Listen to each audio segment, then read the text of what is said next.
Neil Michalak and the General Medical Council and others. I appear for the appellant with Mr. Herr, QC. The respondent is represented by Mr. Edis, QC, and Mr. Oringer. The first intervener by Mr. Solomon, the second intervener by Ms. Callahan, and the third intervener by Mr. Allen, leading Mr. Roberts. Thank you. If it's convenient to the court, Mr. Herr will deal with the ancillary liability point at the end of our submissions as part of our time allocation. You should have an extra note on ancillary liability, together with 5 bundles with 1 memory stick and a supplementary bundle with another memory stick. Hopefully we have. Yes. The facts of this case are within a very short compass. Dr. Michalak is a medical practitioner registered with the GMC. She was employed by Mid Yorkshire Hospitals NHS Trust from 2002 until 2008. The Trust reported her to the GMC in 2008 in relation to her conduct. The GMC commenced fitness to practice proceedings under Part 5 of the Medical Act 1983. She brought a successful judicial review proceeding in relation to the procedural aspects of her fitness to practice hearing, which I don't think we need to turn to it, is at Authorities Bundle 4, tab 67. May I take the course straight away to section 120, subsection 7, which is the construction of which arises in this case. You'll find it in the Authorities Bundle 1, tab 3, at MS 447. The key parts of section 120 are that an employment tribunal has, subject to section 121, which is about the armed forces, jurisdiction to determine a complaint relating to a contravention of Part 5. I'll take you to Part 5 in a moment, but it includes the paradigm employer-employee situation and also the qualifying bodies provision. But by subsection 7, subsection 1A does not apply to a contravention of section 53, that is the qualifying body section, insofar as the act complained of may, by virtue of an enactment, be subject to an appeal or proceedings in the nature of an appeal. And we essentially submit that judicial review is in the nature of an appeal, and at the time of this application to the employment tribunal was provided by way of enactment. Could I also take you to the cognate Northern Irish provision, which you'll find in the supplemental bundle of authorities? There are 2 different sets of tabs in this one, but if I could ask you to go to the first set of tabs, to divider 1, MS page number 3268, where one sees under the Fair Employment and Treatment Northern Ireland Order 1998, Article 25, which is very similar in terms to the Equality Act provision on qualifying bodies. And then at MS 3271, 4 pages further on, one has Article 38, a complaint by any person that another person has committed an act of discrimination or harassment against a complainant unlawful by virtue of any provision of Part 3, which is the work provision, may be presented to the tribunal. And then subsection 2, the tribunal shall not consider a complaint relating to an act which is unlawful by virtue of Article 25, if the act is one in respect of which an appeal or proceedings in the nature of an appeal may be brought to a court under any statutory provision. So a very similar provision. May I tell the court that three important matters have been common ground throughout these proceedings. Firstly, that the General Medical Council is a qualifying body. Secondly, that all the matters of which Dr. Michalak complains in her claim form to the Employment Tribunal could be the subject of judicial review. And I interpolate a reference here. Again, I don't think it's necessary to turn it up, but at paragraph 7 of the Employment Tribunal judgment, the employment judge sets out very succinctly what were her complaints. That's appendix page 24, memory stick page 169.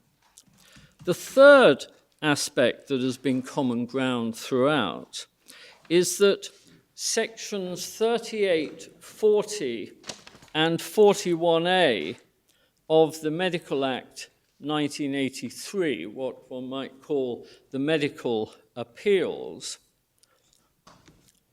are within the scope of section 120, subsection 7.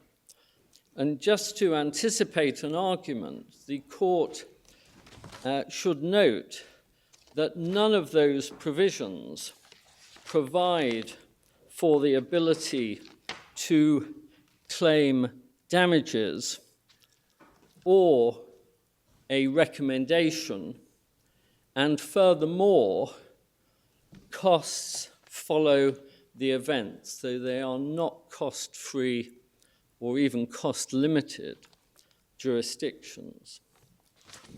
With those preliminary remarks, may I turn to consider in turn the statutory material, 4 cases on the subject, and then make submissions first on the meaning of enactment, second on the meaning of appeal or in the nature of an appeal, and then to develop why we say the Court of Appeal erred in this case.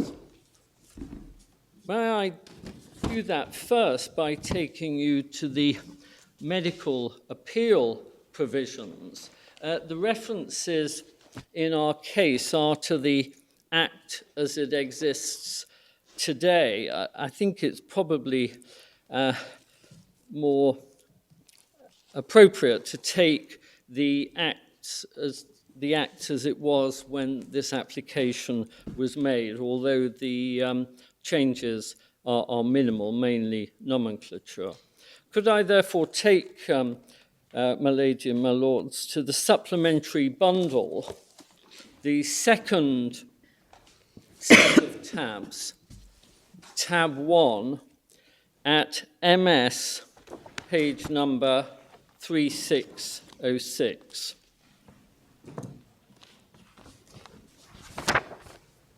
And it will be, I'm sure, familiar to you that at 1 capital A, the main objective of the General Council, that's the General Medical Council, in exercising their functions is to protect, promote, and maintain the health and safety of the public. And then subsection 3 provides for various committees, including most relevantly here, and the nomenclature has changed since this time. B, interim orders panel. F, one or more fitness to practice panels. I'm afraid that the supplementary bundle is paginated separately from the main bundle, so that the references that you've been giving us, at least certainly don't fit with what I've got. Oh, I'm so sorry, my lady. What I have is Sorry? MS 3606. Sorry? I'm so sorry. No, I don't have that. In the supplementary bundle, I've got 806 is the maximum number of pages, Oh, I see. which is the correct number, of course. Yes. I'm not. And I feel fairly sure that you can give it to me. For example, now it says 3606. Yes. That's extraordinary. Yes. Well, it's. Well, there we go. Yeah, so Wonders of technology. the wonders of technology. It does work. Lady, I can't say I've done anything to achieve that. But No, I don't think you have. It has been achieved. So section 38, I'm now coming on to the medical appeal provisions. I'm just going to take the material parts of them, beginning MS 3669. So these are the provisions that are accepted throughout to fall within 120 subsection 7. On giving a direction for erasure or a direction for suspension, or under rules made in respect of any person, the fitness to practice panel, if satisfied that to do so for the protection of the public, otherwise in the public interest, may order his registration to be suspended. And then subsection 2, giving a direction for conditional registration, then may order that registration be made conditional. And it's subsection 8 provides that the relevant court may terminate any suspension of a person's registration in the register or any conditional registration, and the decision of the court on any application shall be final. And then the relevant court has the same meaning as in section 40, subsection 5, which we find 5 pages on at page 3674, so that the relevant court, if person is registered in Scotland, is the Court of Session. In Northern Ireland, the High Court of Justice, Northern Ireland. In the case of any other person, the High Court. And that also goes for the appeals under section 40, which one sees at 40 subsection 1, decision of a fitness to practice panel giving a direction for erasure, suspension, or conditional registration, decision of a fitness to practice panel giving a direction of the right to make further application shall be suspended indefinitely. And also under 1 capital A, not to restore a person's name to the register. And then 41 capital A is at 3680, and provides that where an interim orders panel or fitness to practice panel are satisfied as necessary for the protection of the members of the public, otherwise in the public interest, for the registration of that person to be suspended or be made subject to conditions, then the panel may order registration shall be suspended or made conditional on compliance. So those are matters which are accepted to be within the subsection. If I can now take the court to further parts of the Equality Act. Are the interim orders appealable under section 40? I think it's 41A, the interim orders. 41 capital A 10, my lord. Sorry, I should have taken your lordship to that. Yes, thank you. So authorities bundle 1. And what is the version of the Act that has been in force since the end of 2015? Where do we find that? That's in Authorities, That's in the main bundle, I yes, take it. Authorities Bundle 1, tab 5. And the relevant parts for your note are MS 569, then for 38 is MS 601, section 40, 605, and 41 capital A is at 618.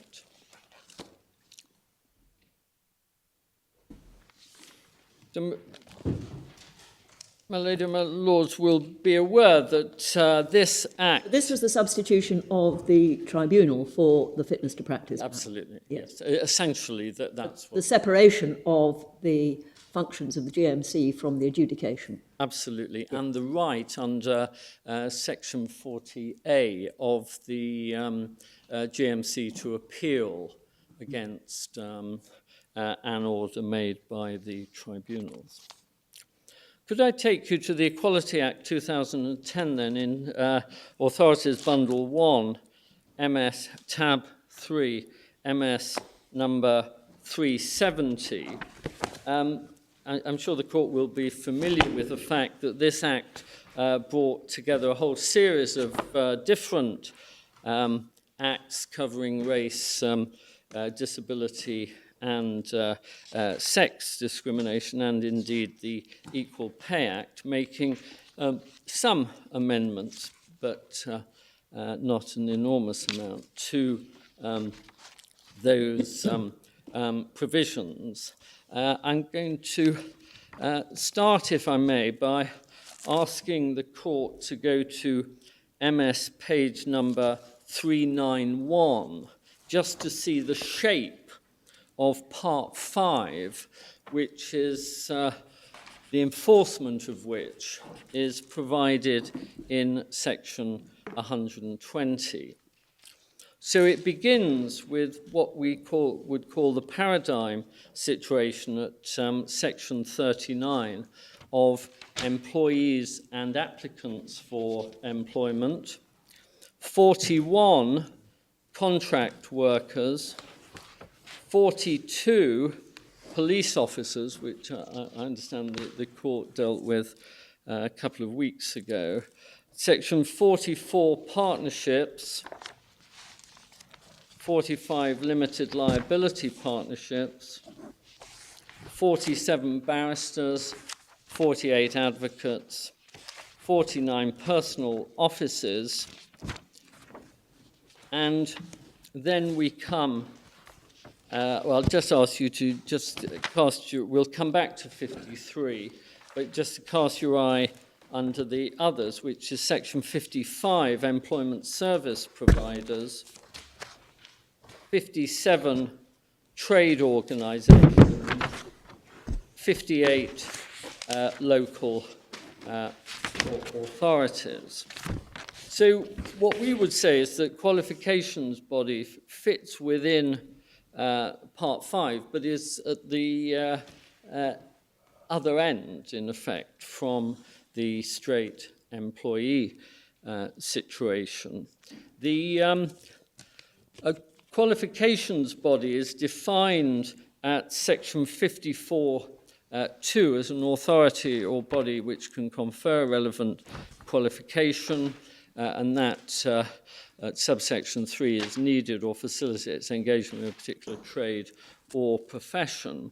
And then Section 53 itself is divided into various parts.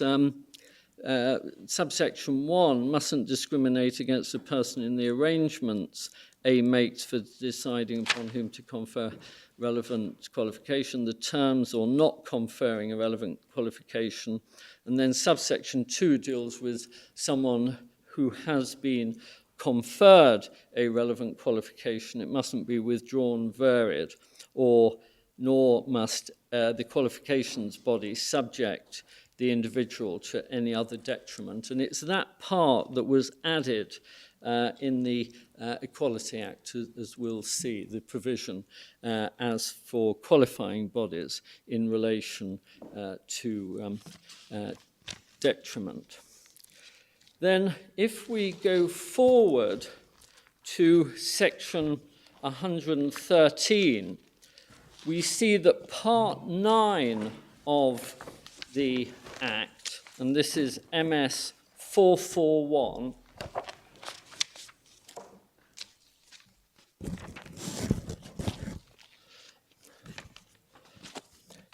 is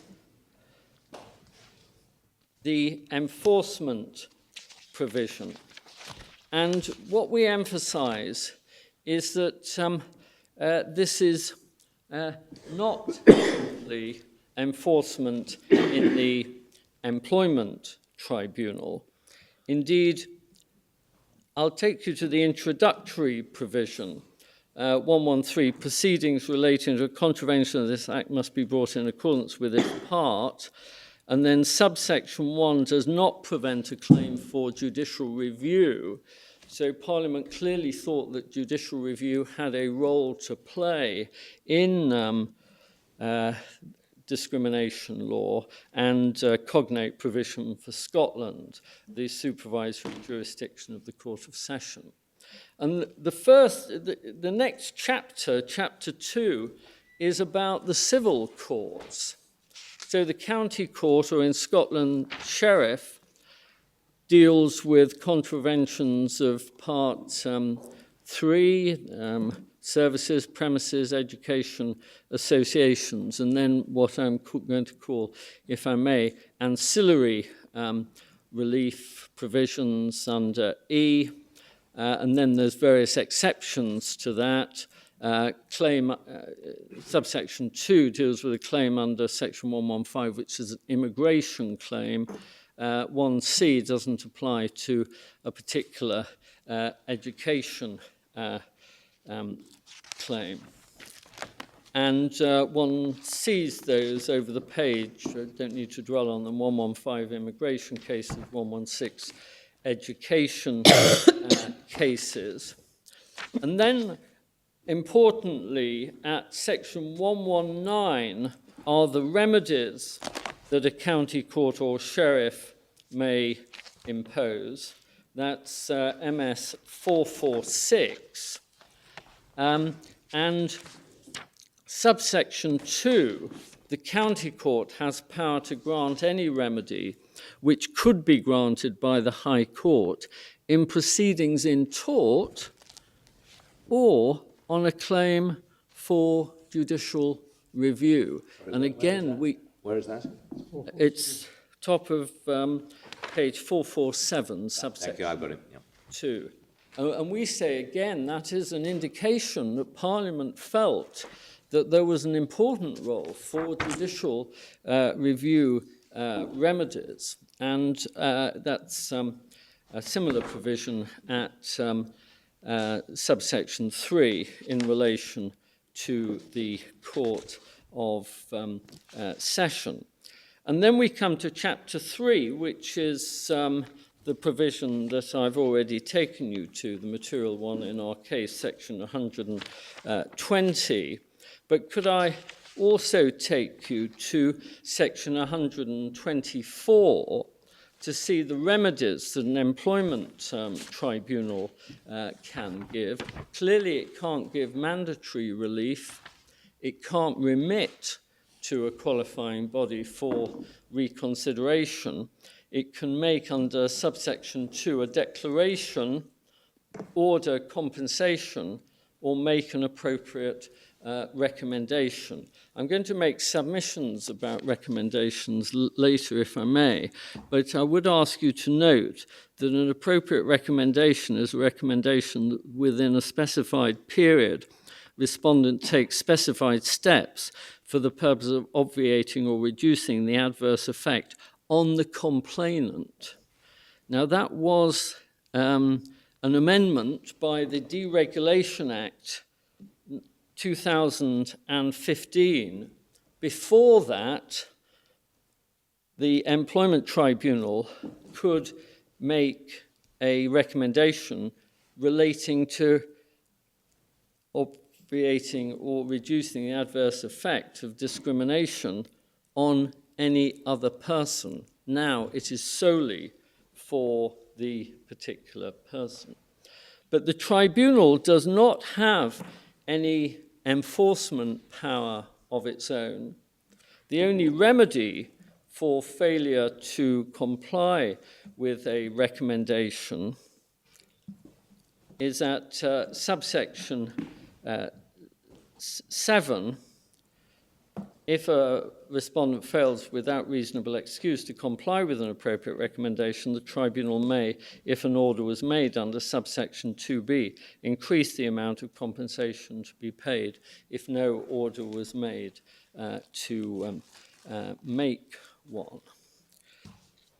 So if I may just make 3 points at this stage about section 120, subsection 7, read in context of those statutory provisions.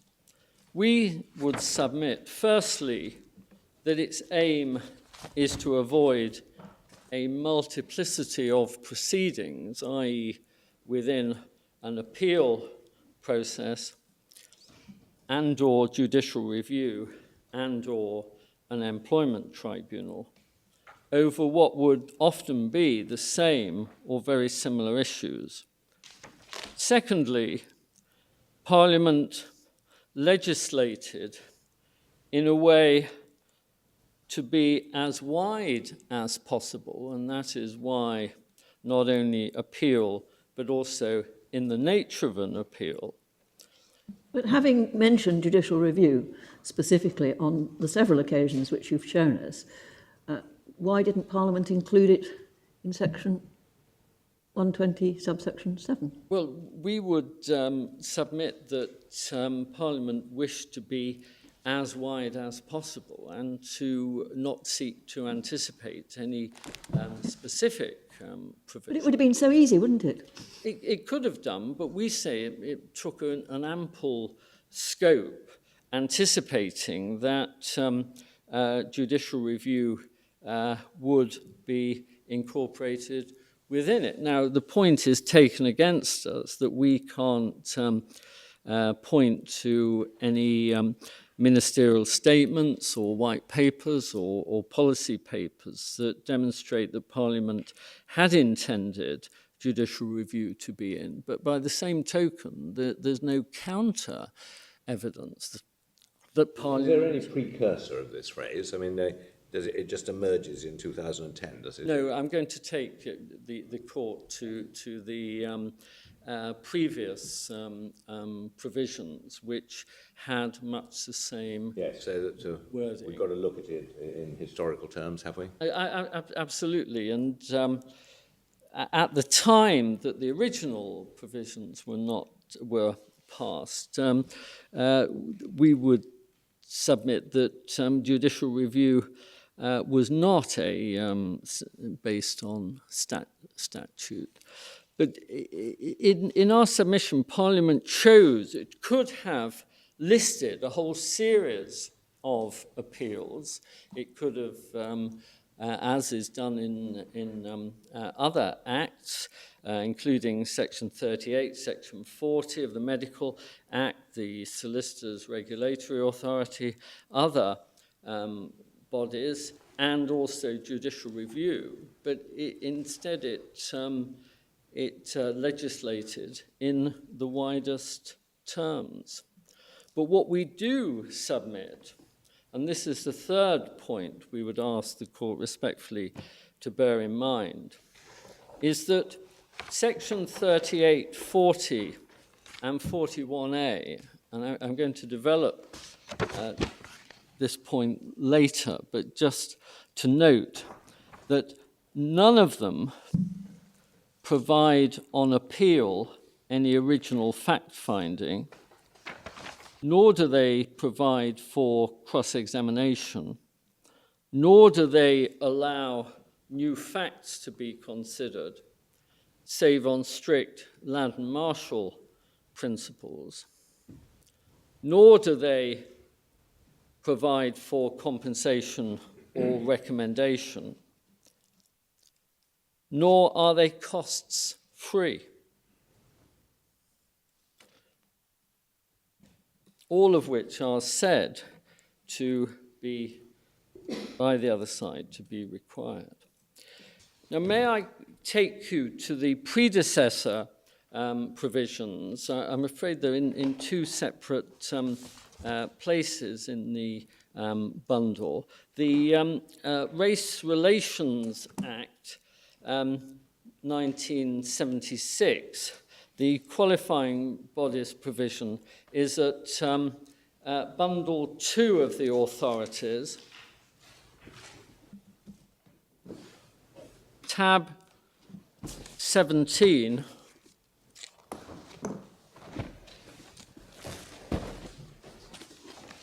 (1024), MS 1024.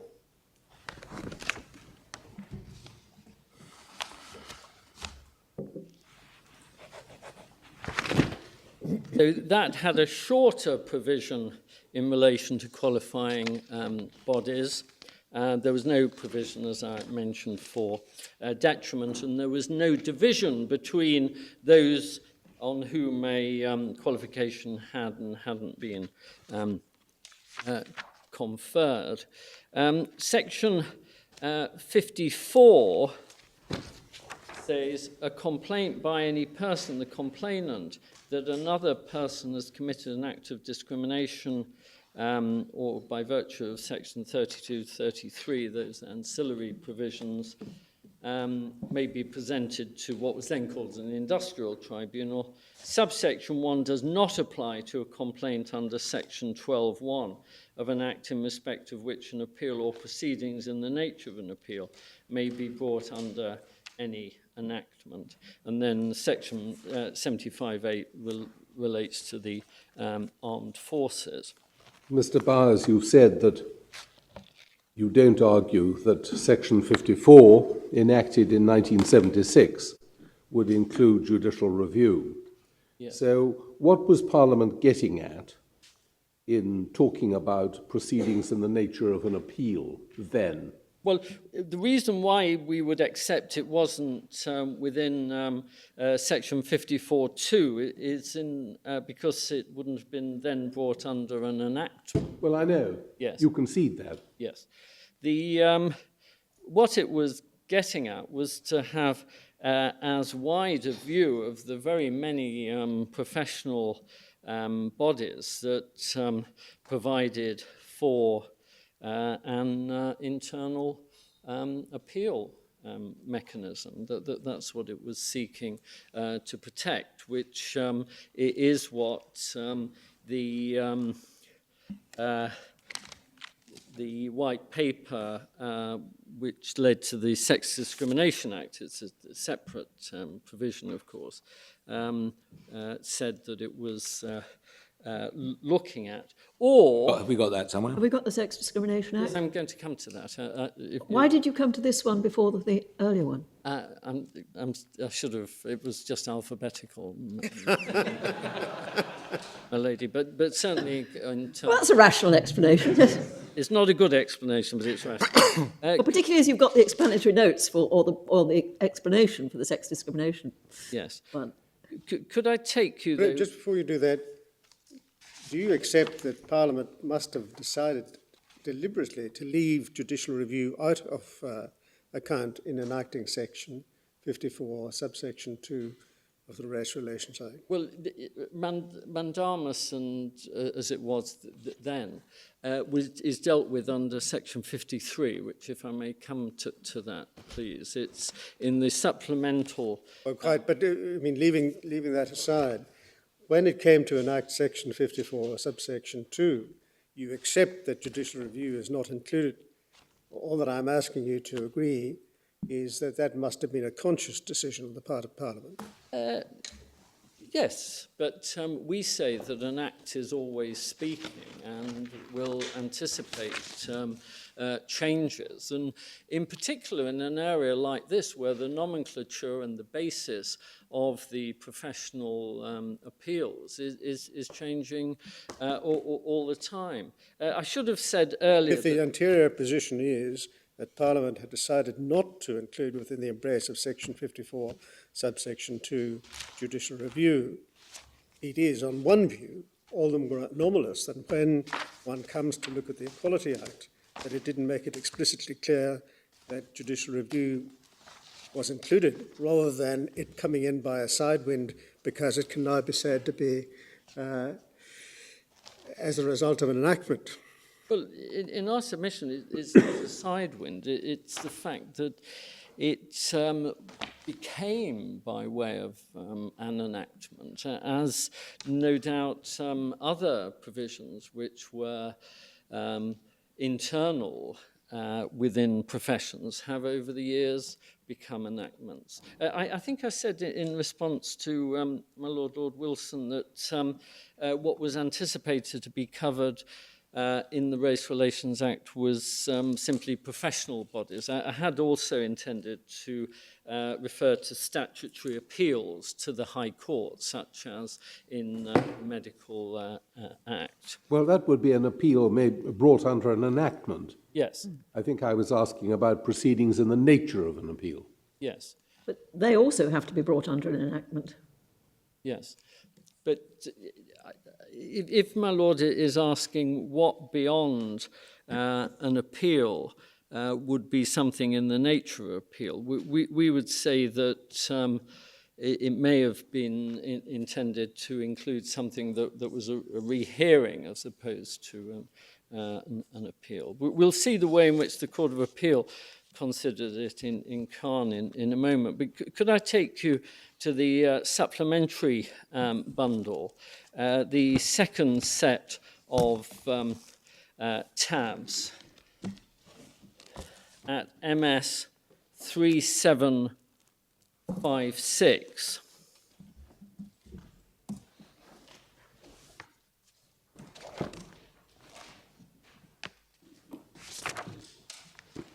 This is the way that Parliament dealt with what were then still the prerogative orders, except as provided by this Act, no proceedings, whether civil or criminal, shall lie against any person in respect of an Act by reason that the Act is unlawful by virtue of a provision of this Act. Subsection 1 does not preclude the making of an order of certiorari, mandamus, or prohibition. So, Well, that's the equivalent of Section 113.3, isn't it? yes, yeah, absolutely. So no civil liability, but prerogative orders. Yes. Yeah. That's right. And subsection 3 relates to Scotland. And then the Sex Discrimination Act is in a supplementary bundle, the first set of tabs at MS number 3600.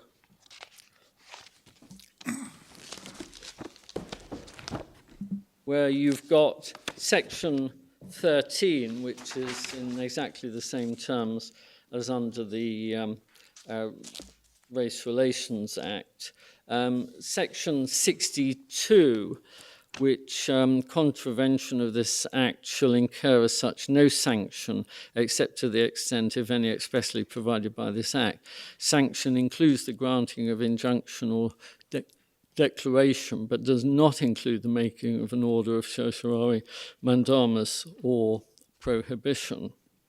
And then subsection 4 in relation to Scotland.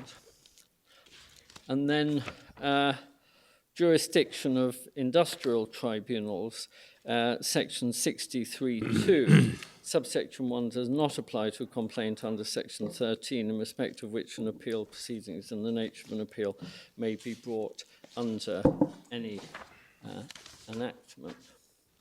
But what we say is that none of those provisions provide that it only apply, as my friend Mr. Edis suggests, to a unitary scheme of first instance decision and challenge to that decision, or, as it's put elsewhere, an integrated appellate review system.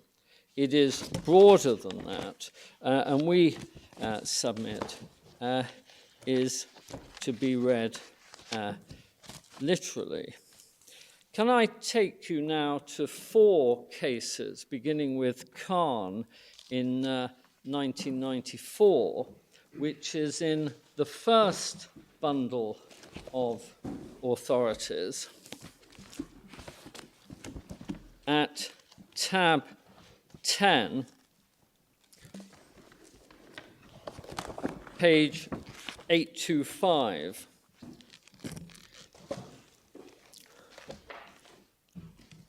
And we rely on this for 2 purposes.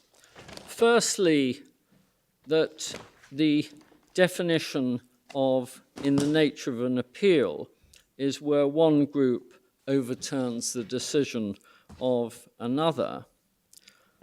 And also to note that an effectiveness argument was put forward, indeed by Mr. Allen, for the applicant and did not succeed. Now, these provisions on which the Khan case is based are no longer in force, but we say that can't affect the ratio of the case. Could I invite your attention firstly to the judgment of Lord Justice Neal at MS 827, where he sets out the 2 registers of medical practitioners, that is the register and then those with limited registration. And then over the page at 828, D, the Act of 1983 contains a provision whereby refusal to direct a person of limited registration be registered as a fully registered practitioner may be reviewed by a body continued in force known as the Review Board for Overseas Qualified Practitioners. And then at the foot of that page, we see that Dr. Khan, having been rejected twice, applied again to the Review Board. The Review Board considered and then informed that the President, the President, and decided in the light of the Review Board's opinion that he would not interfere with the original decision. So the Review Board recommended, but the decision was that of the President. And then over the page 829 at letter G, it sets out the provision that we've just been looking at. And then over the page again at page 830, one sees sections 28 and 29. And then it's summarized by Lord Justice Neal at 831 letter D. It is plain on the facts Dr. Khan applied for his limited registration to be upgraded to full registration, and that was turned down by the appropriate committee. The committee was set up under the Medical Act and applied for review by the Review Board. Review Board considered, President decided the decision should stand. In the course of his submissions on behalf of Dr. Khan, Mr. Allen developed a number of arguments that were conveniently summarized as follows. The first was whether Section 2829 constituted proceedings in the nature of an appeal. And then over the page, after referring to the case of Johnston, Chief Constable of RUC, the argument is made at numbered paragraph 5 at letter D the remedy of judicial review, although it was preserved by Section 53(2) of the Act of 1976, did not constitute an effective judicial remedy in this context. And then at F, Mr. Allen, applying those words in the context of this case, said that the possibility of having a judicial review is a very inadequate substitute for the remedies which would be available if the right to apply to an industrial tribunal were preserved. And then at next page, 833, towards the bottom at H, although they were attractively presented, I, for my part, was not persuaded by any of the arguments advanced to us on behalf of Dr. Khan. It seems to me two-stage procedure provided for in section 25, 28, 29 clearly fell within the formal procedure it's envisaged by section 54(2). That's the precursor to 120 subsection 7. And then over the page at C on 834, in my judgment, this was a two-stage decision which is aptly covered by the words of section 54(2). Submitted this procedure does not enable the medical practitioner to seek an effective judicial remedy. In my judgment, that argument does less than justice to the fact that the review procedure is provided for by statute. Parliament has enacted machinery is the proper machinery. It's a prescribed substitute in this particular area for the machinery which in other areas is covered by the work of an industrial tribunal. Furthermore, it follows from what Lord Justice Taylor said in Gandhi that the review board would be required and the president would be required to consider the provisions of the Act of 1976 if that is one of the matters of which complaint is made for the purposes of the review. And then Lord Justice Hoffman, as he then was, at page 835, letter E, says the main question is whether proceedings under Section 29 of the Medical Act are in the nature of an appeal. Short question of construction. But that's conceded in this case, isn't it? So the ratio of this case is common ground in this case, isn't it?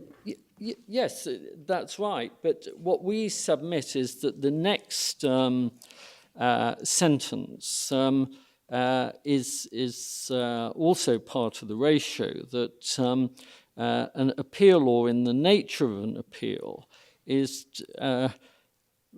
defined as the decision of the General Medical Council to be reversed by a differently constituted set of persons. And we say that is precisely what judicial review allows.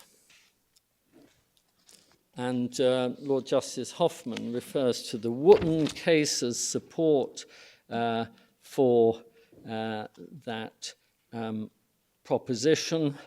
And he goes on to letter B on the following page 836. There is clearly a power to reverse the decision of the council. We say that similarly in a judicial review case there is. Would you normally describe a decision by a judicial review court as reversing the decision of a... Well, yes. Normally it quashes the decision. Well, it makes a declaration in respect of it. It's reconsidering it, and... it's reconsidering it in a much more confined context than what one would normally describe as a review. It is a more confined context. We would accept that, but it still has the ability of one set of persons to reverse the decision of another, either by quashing it or sending it back. Well, it would normally quash it and then leave it to the body who made the original decision to decide what to do instead. It doesn't reverse the decision in the sense of substituting its own decision. There's only one limited circumstance under Section 31 now that they can substitute their own decision. Well, my lady, we would respectfully submit that one shouldn't chop between these various powers that, broadly speaking, the Judicial Review Court is reversing or reconsidering or amending the decision, and as such falls within the what are intended to be wide words of the statement of principle. The review panel, just as the tribunal these days, could make a different decision which would be binding from the decision which it was reviewing, couldn't it? Yes. Judicial review can't do that. But in our submission, it can quash, and we would rely on what Mr. Justice Langstaff said in the EAT in this case, namely that one shouldn't look at a difference. If I just take you to appendix page 56, MS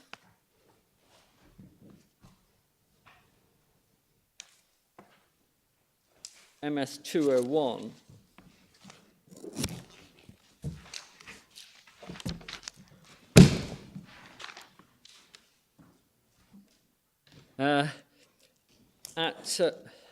The way he deals with it at paragraph 13, Lord Justice Hoffman used the word reversed. I've been satisfied by the submissions of Mr. Bowers in argument that he didn't mean that he was necessarily looking for a process by which the appeal body could substitute its own decision. Certainly that would count, but he made the points, I think, correct in the context of registration or non-registration. To reverse the decision was effectively the same as to substitute a... I just wonder if that's right. Is one of the things that the GMC panels do sometimes to impose conditions on a practicing certificate? Yes. Yes. Well, if the decision is appealed, can the High Court, on the statutory appeal, vary the condition? Yes. Quite. What about on judicial review?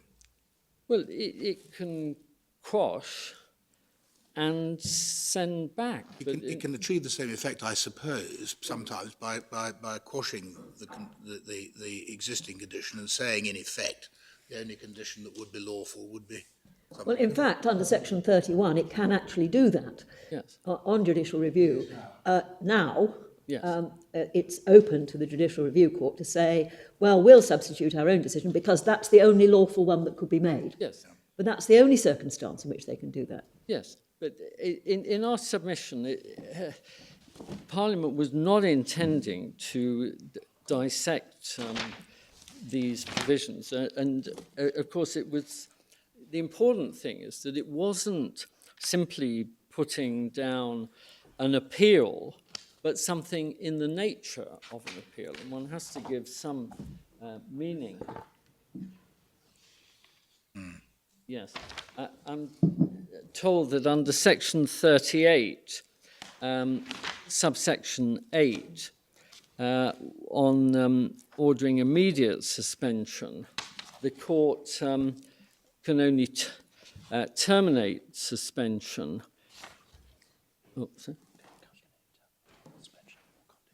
Or conditions. It can't alter them. Can't alter them. No. So what's the reference to that? It's MS 3670, Section 38, subsection 8. Sorry, could you give me the page reference again? Yes, of course. 3670. 3670. Clearly, Lord Justice Hoffman's reference to reversed was appropriate in the context which he was addressing. Yes. Whether it deserves to be the subject of minute examination as if it was in a statute is another question. Well, absolutely. We would respectfully adopt that approach. May I take the court now to Chowdhury number 2, which was a decision 11 years later at Authorities Divider 3, tab 36.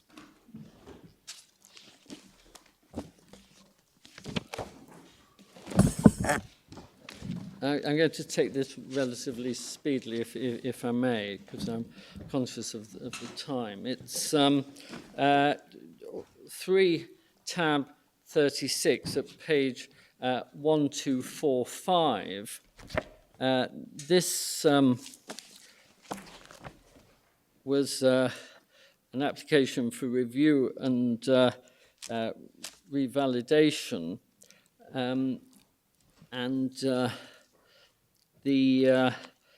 I should point out that under section 40, the appeal court can substitute. So on a full appeal, yes. the appeal court can substitute. Yes, on a full It's appeal. only on the interim appeal that they The can't. interim one. Yeah. It's a binary. Yeah. I think it's important to bear that in mind. Yeah. So this was an application for the specialist registrar list. Special list training authority refused the application. The applicant appealed against the refusal to the specialist training authority appeal panel. There were several sets of proceedings. I just draw attention on 1249 that Mr. Hendy for the doctor submitted that there were many disadvantages of a judicial review route. For example, at letter D, under 11, judicial review offers less opportunity to investigate issues of fact which may in relation to indirect discrimination be complex. There's then reference from 19 onwards to the case of Khan, and then under conclusions at paragraph 29 at 1254, in my judgment, the points raised do not justify in the present case a result different from that in Khan and Chowdhury number 1, applying the principles stated in this court to those cases.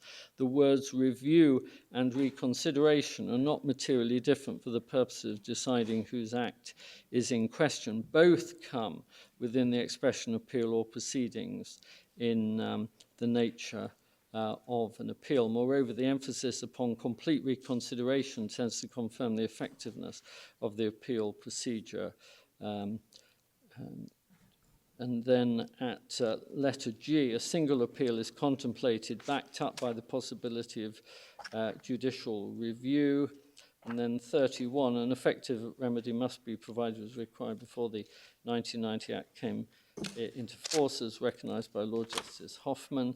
The right of appeal to the appeal panel is constituted with the possibility of a judicial review of its decisions is my judgment an effective remedy in the circumstances. And then paragraph 32, the procedure is a lawful alternative in this context to a procedure by way of complaint to a tribunal.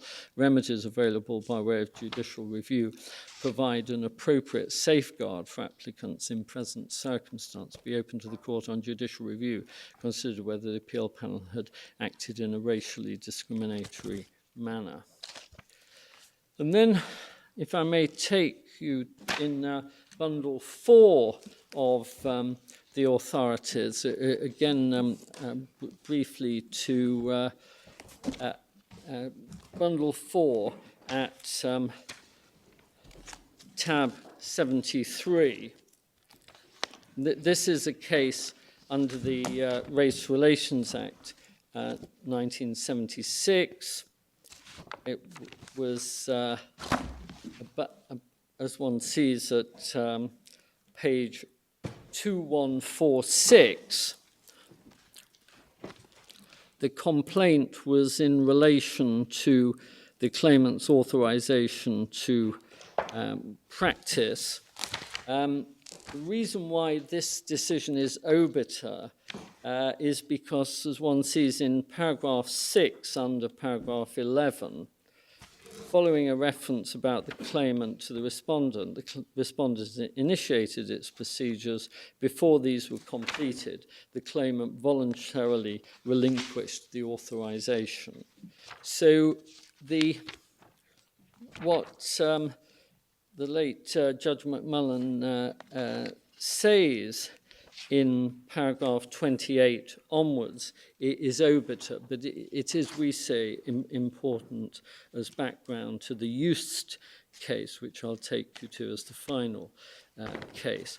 Paragraph 28, he refers to the fact that qualifying bodies in the fourth line is an unusual aspect of employment law. It's part of the inclusive reach of the Race Relations Act that it brings in other than mainstream employment situations. The first thing I would have to decide is whether the opportunity to make a claim for judicial review is an appeal or proceedings in the nature of appeal, or whether it's brought under any enactment. I've already cited the enactment. It is the Supreme Court Senior Courts Act, sets out the procedure. Appeal may be mounted in the Medical Act against more serious determinations, but it is apt to include as proceedings in the nature of an appeal, proceedings for judicial review. He refers to Lord Justice Neal talking about opportunity for reversal. That is precisely what the role of the court is in judicial review. Dispute is taken away from the immediate environment of the actors and put into the hands of a judge. He also said judges in the administrative court are familiar with dealing with cases under the Medical Act. So if I were required to make a decision, I would hold the submission that section 54.2 ousts the jurisdiction of the ET. So that was in an obiter dictum in 2006. In 2012, we come to the case of Just, which is in volume 3 at tab 45 at page 1398.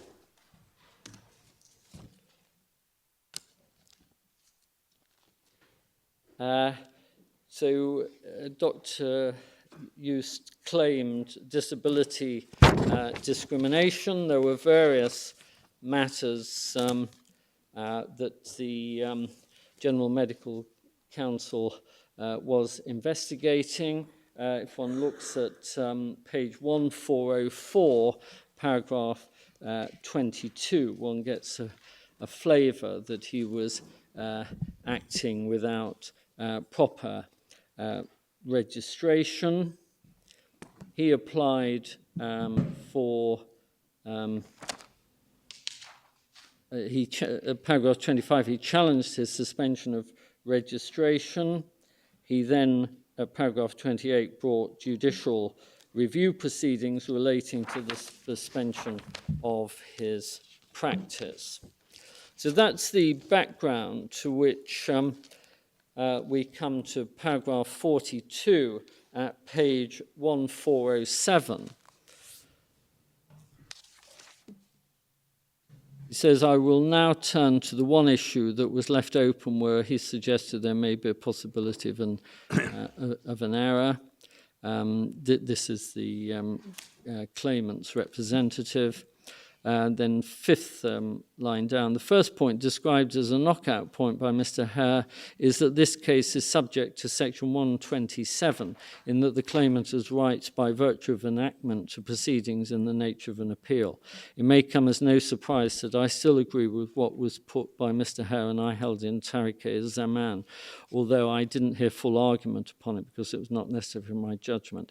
Judicial review arises under the FCA that establishes the right of judicial review in its modern name and form, prescribes rules for running the proceedings and the remedies that are available. In my judgment, judicial review is aptly described as arising under an enactment, originally a common law matter and originally subject to prerogative writs and prerogative orders, but now controlled by the 1981 Act. And then he deals with the human rights challenges in Chowdhury. And then at 44 summarizes the exclusion is by virtue of an enactment, and it does provide for proceedings in the nature of an appeal. An appeal simply is the opportunity to have a decision considered again by a different body of people with power to overturn it. And we respectfully rely on that. May I now develop the submission that these are judicial review is proceedings arising as at the date of Dr. Michalak's application to the Employment Tribunal, which is the crucial time from an enactment. We've set out, and I won't repeat them, at paragraphs 19 to 32, to 34, the history of how we reached the fact that we would submit the Senior Courts Act now does provide for a substantive remedy of judicial review.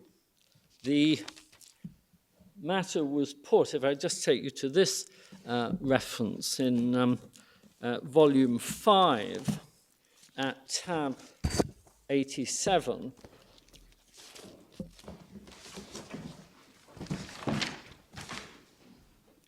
page 2, if I could pick it up at 2684. This is the Law Commission report on remedies in administrative law in March 1976. But I bring it to show you the way in which it was put by Professor De Smith in his evidence to the Franks Committee in 1957. This is at page 2685, paragraph 32. He said, until the legislature intervenes, therefore, we shall continue to have two sets of remedies against usurpation or abuse of power by administrative tribunals, remedies which overlap, don't coincide, which must be sought in wholly distinct forms of proceedings, overlaid with technicalities and fine distinctions, which would conjointly cover a very substantial area of the existing field of judicial control. This state of affairs bears a striking resemblance to that which obtained when English civil procedure was still bedeviled by the old form of action. And when he says two sets of remedies, what's he talking about?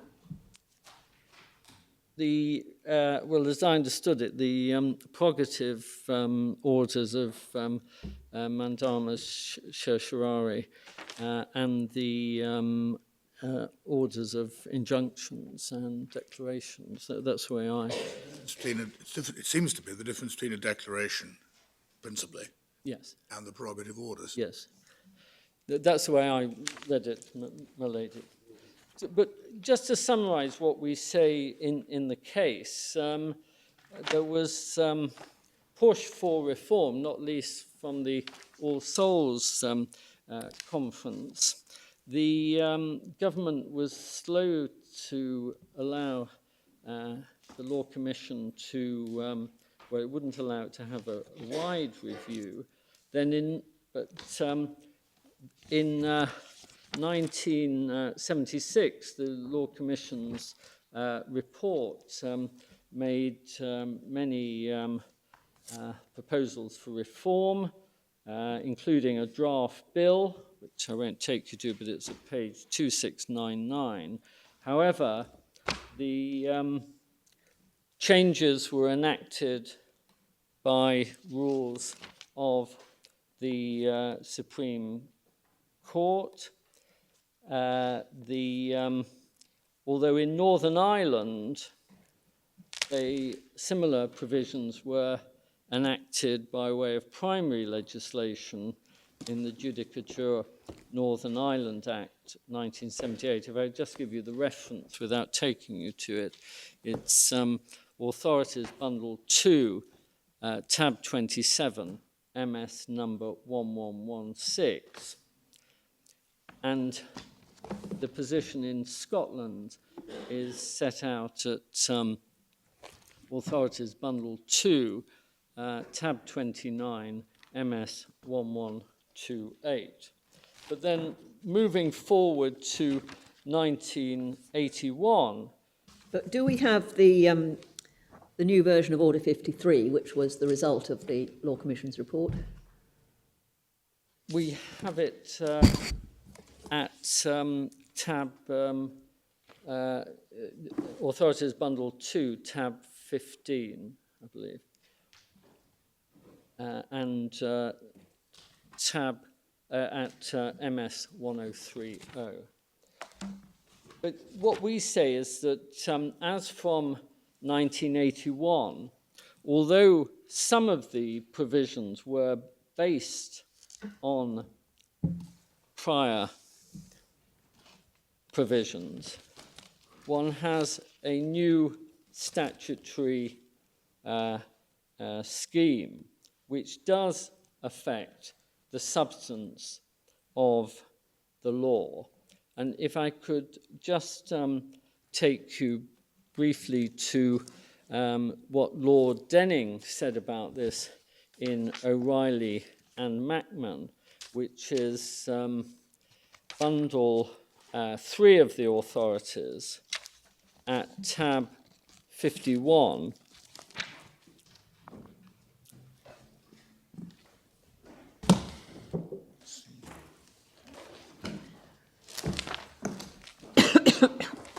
That's at page 1513. It was an application in relation to prison rules. At page 1531, at G, Lord Denning says we have witnessed a breakthrough in our public law done by Section 31 of the Supreme Court Act. This is, to my mind, of much higher force than Order 53.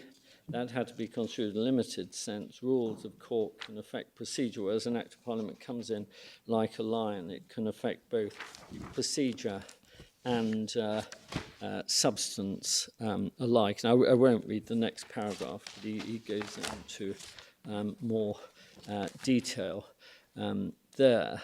And we say that the fact that this is a substantive change is clear from the case of M and the Home Office, which is also in Bundle 3 at tab 47.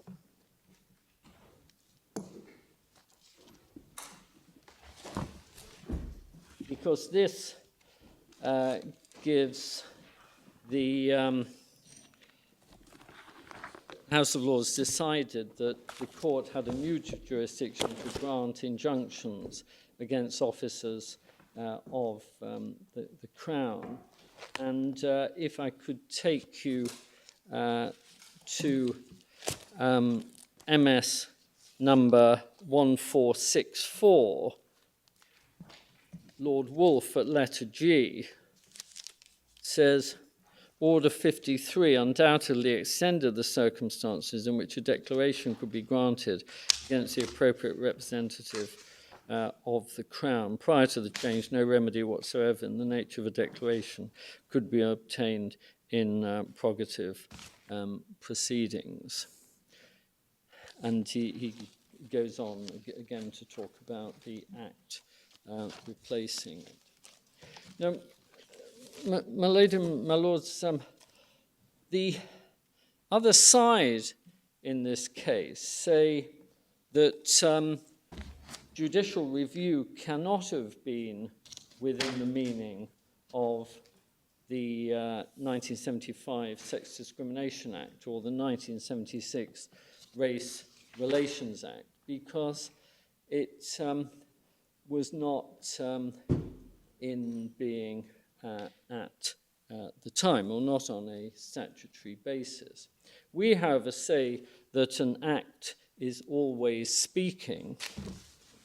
And if I could take you briefly to two authorities on that one doesn't look at an act and its interpretation on the day after it was passed, but looks at what was in the language used, which may develop. The first case is Quintervale, which is Authorities Bundle 4 at tab 68.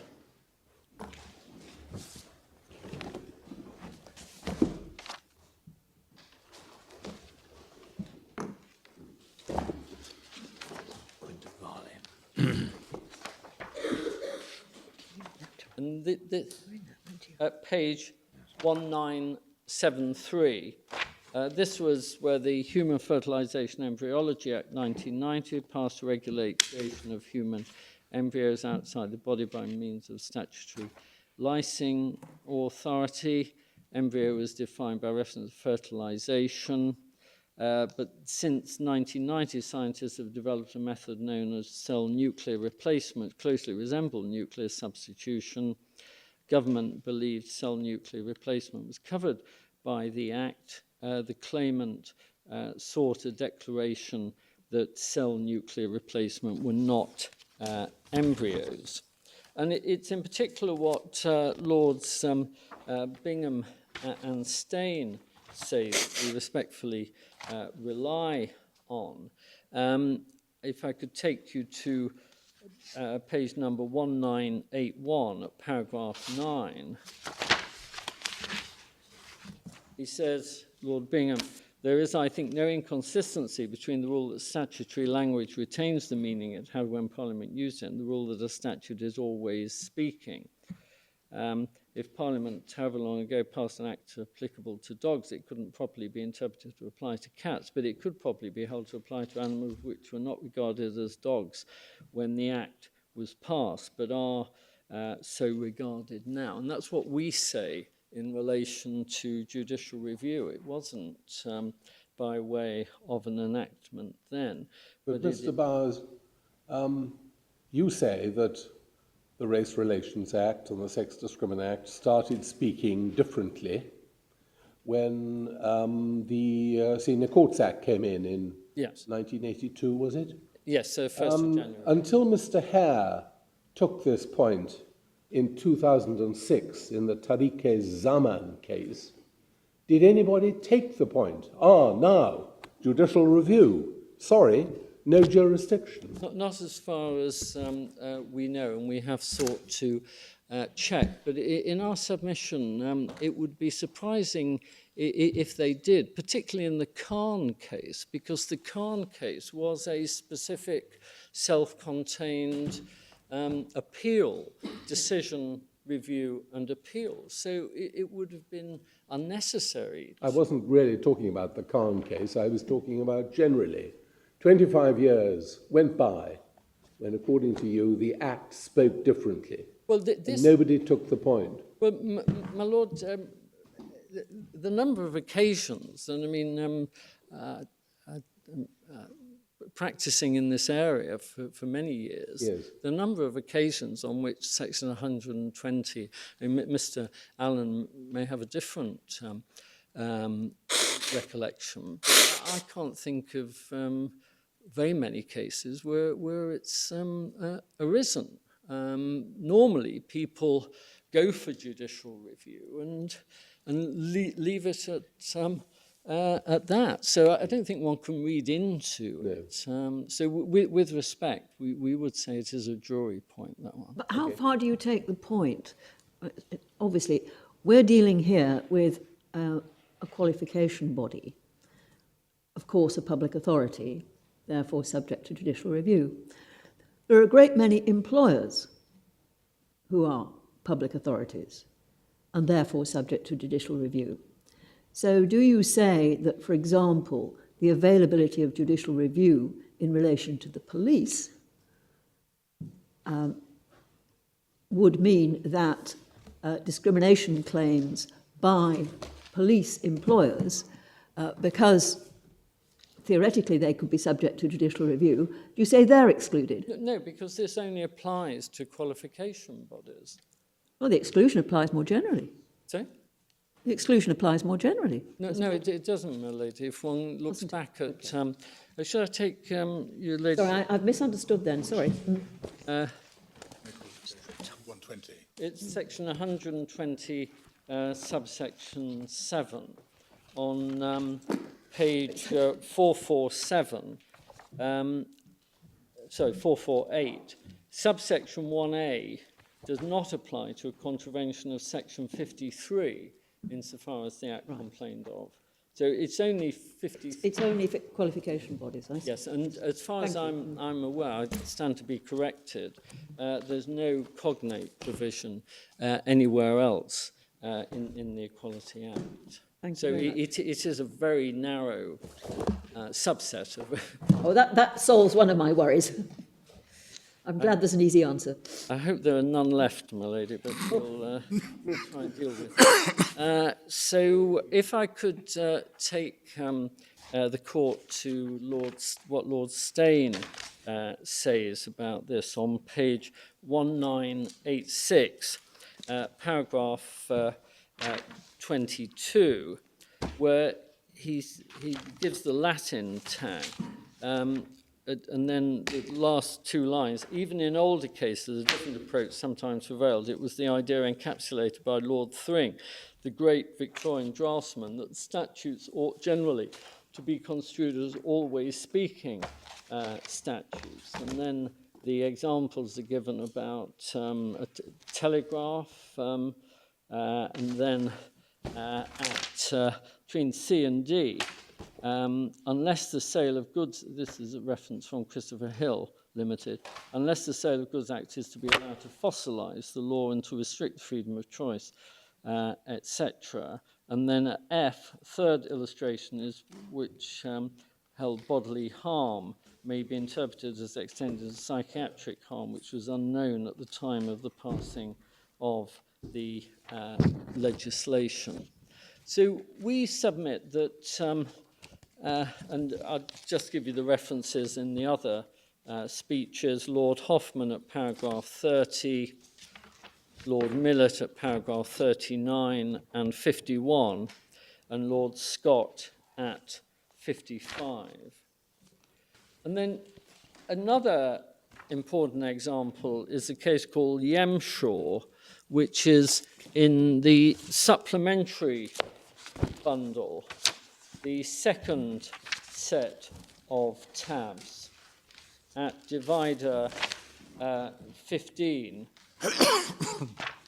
which was a case in which a lady was a member of the Supreme Court, which heard this case.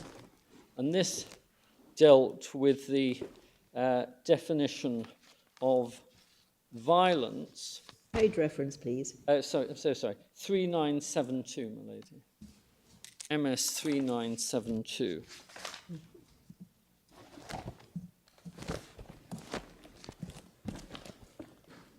And if I could pick it up at paragraph 25 on page 3981 by letter F, the courts recognise that where Parliament uses a word such as violence, the factual circumstances to which it applies can develop and change over the years. There are, as Lord Steyn pointed out in Ireland, statutes where the correct approach is to construe them as if one were interpreting it the day after it was passed. And then 26, however, as Lord Clyde observed in Fitzpatrick, was concerned with whether same-sex partners could be members of one another's family for the purpose of succession to rent act tenancies. It is a relatively rare category of cases where the Parliament intended the language to be fixed at the time when the original act was passed. Well, the language is fixed, but always speaking surely means that it doesn't only speak to the circumstances existing when the statute was passed, it speaks to modern circumstances. Yes, that's right. And the modern terms includes an enactment, which is the Supreme Court, the Superior Court Act. One of the features I just want to ask about your submissions at the moment is that you've not focused on the possible differences between what judicial review can do, except in a technical sense, looking at some of the remedies available, and what a review process might do. But is there a problem there? I mean, if one takes a traditional restrained view of judicial review, then it's looking primarily at process. Now, one then gets the question how far issues like merits, how far the Wednesbury principle is really adhered to in all areas, and there have been some authorities on these sort of points, Yes. which aren't in the bundle, I see, but in some areas we've certainly said that judicial review can look more closely at the facts than it used to be thought, and in other areas we've said that maybe effectively one is assessing the proportionality of the original decision, but only in certain areas perhaps. So is that sort of issue relevant here, or are we simply looking at the rather more limited matters on which you've focused? Well, we would submit that it is relevant. One of the cases that we had in mind to put on the list was are on the application of Rayner and Secretary of State for Justice, where the courts looked more closely at the merits of a decision challenged. And we say modern judicial review is more into that. And I mean, we can go back to what Lord Hoffman said. Perhaps I should take you to that in Runa Begum, which is at Authorities Bundle 3, tab 55.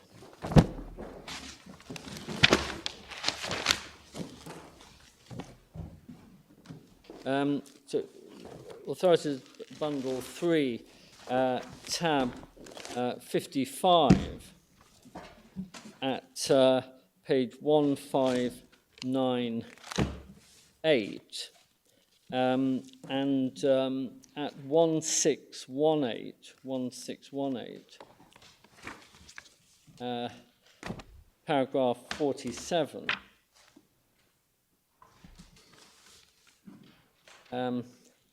just above H.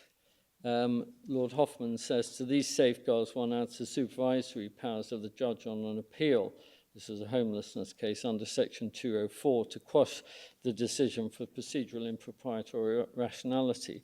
In any case, the gap between judicial review and a full right of appeal is seldom in practice very wide, even with a full right of appeal. It is not easy for an appellate tribunal, which has not itself seen the witnesses, to differ from the decision maker on questions of primary fact, and more especially relevant on questions of credibility.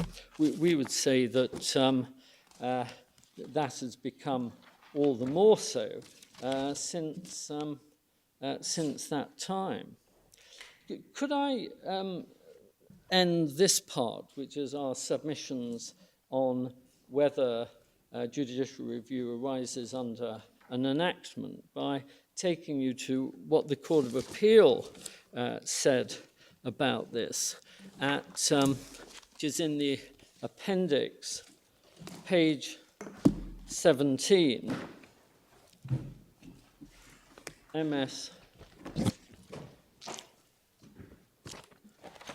appendix page 14, MS 159, where Lord Justice Ryder, at paragraph 39, says 3 lines into that paragraph, I don't propose to express a view about the interesting and markedly different submissions we heard on the topic, save to say there are aspects of the modern procedure that can be said to have changed substantively, and referring to O'Reilly and M. And then at paragraph 40, 6 lines down, the modern form of judicial review may well be enacted, but is not related to the statutory scheme within which the unlawful treatment complained of occurred, nor is any remedy that is available in judicial review a remedy on the merits of discrimination and harassment, let alone from a specialist forum equivalent to the ET. With great respect, we say that's a gloss on the statute. It's reading a statute in an artificially narrow way that can't have been intended given the wide language. And similarly, Lord Justice Moore-Bick at paragraph 53, which is on MS page 162, says,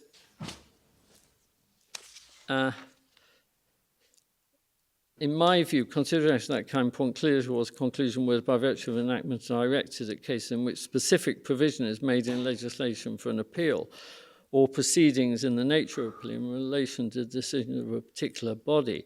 They are not, in my view, intended to refer to the general right to seek judicial review merely because since 1981 that happens to have been put on a statutory footing.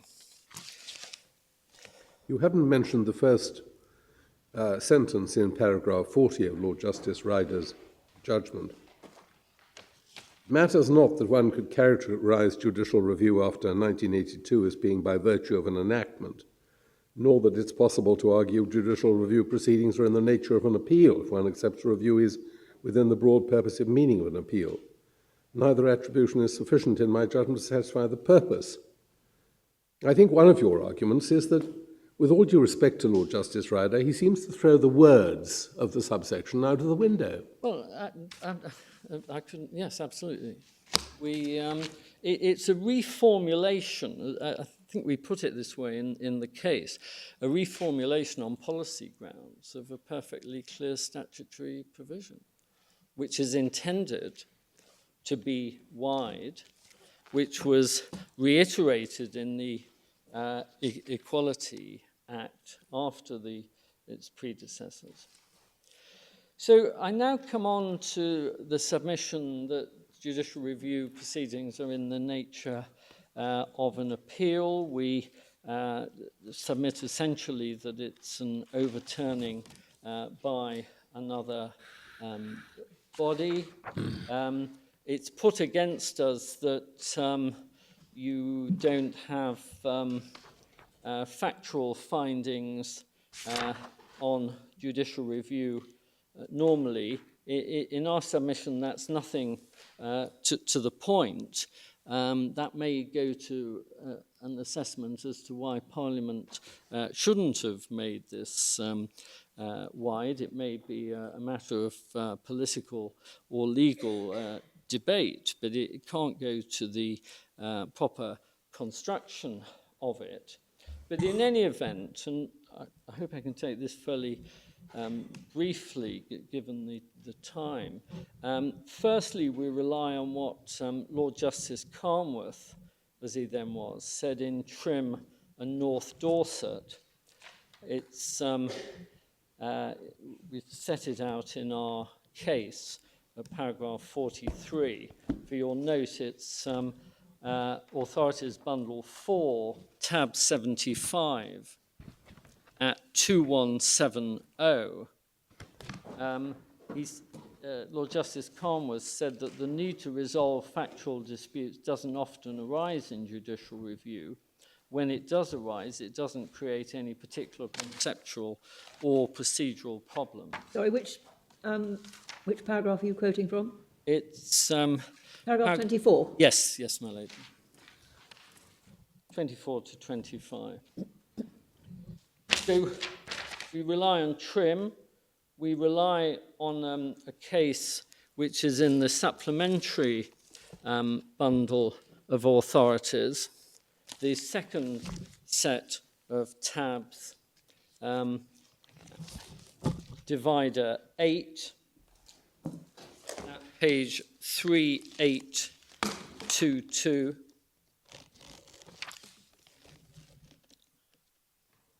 And this is just an example. It's of a case where a whole series of facts had to be determined by the court because the claimant claimed that he was somebody else, and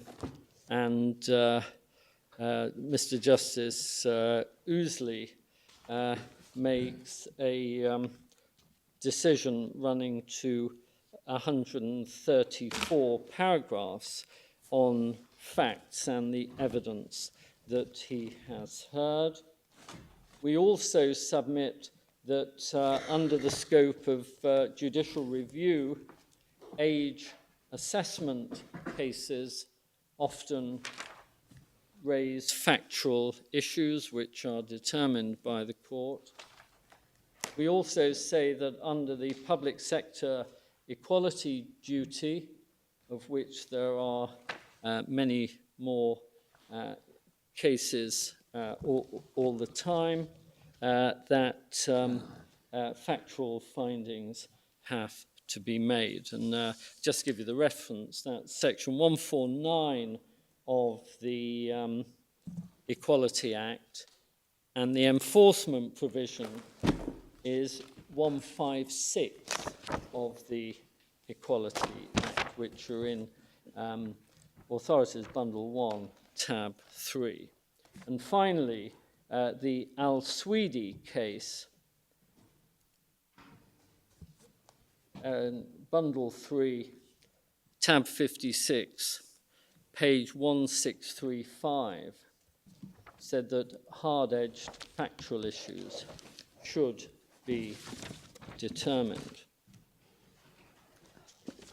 And we submit that the statutory procedures under the Medical Act are remarkably similar to the procedure for judicial review, in the sense that an appeal under Section 40 is heard by a single judge. It's not the rehearing of the full case. It's based on evidence which was before the fitness to practice body, and it proceeds on papers without live witnesses. And we refer to Threlfall, tab 4, bundle 4, tab 74, and GMC and Adiogba. Page reference, please, to Threlfall. Sorry, my lady. Page reference, please. Yes, that's what I was missing, actually. I'm sorry.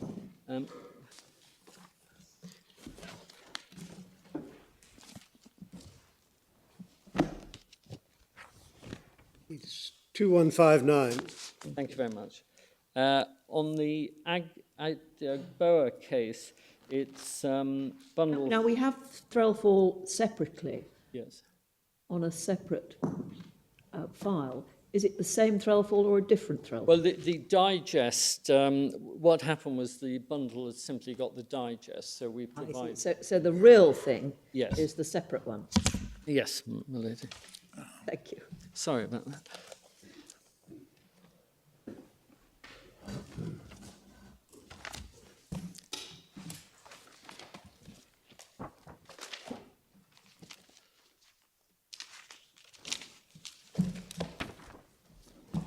And it's And what... the point you want to make about it is...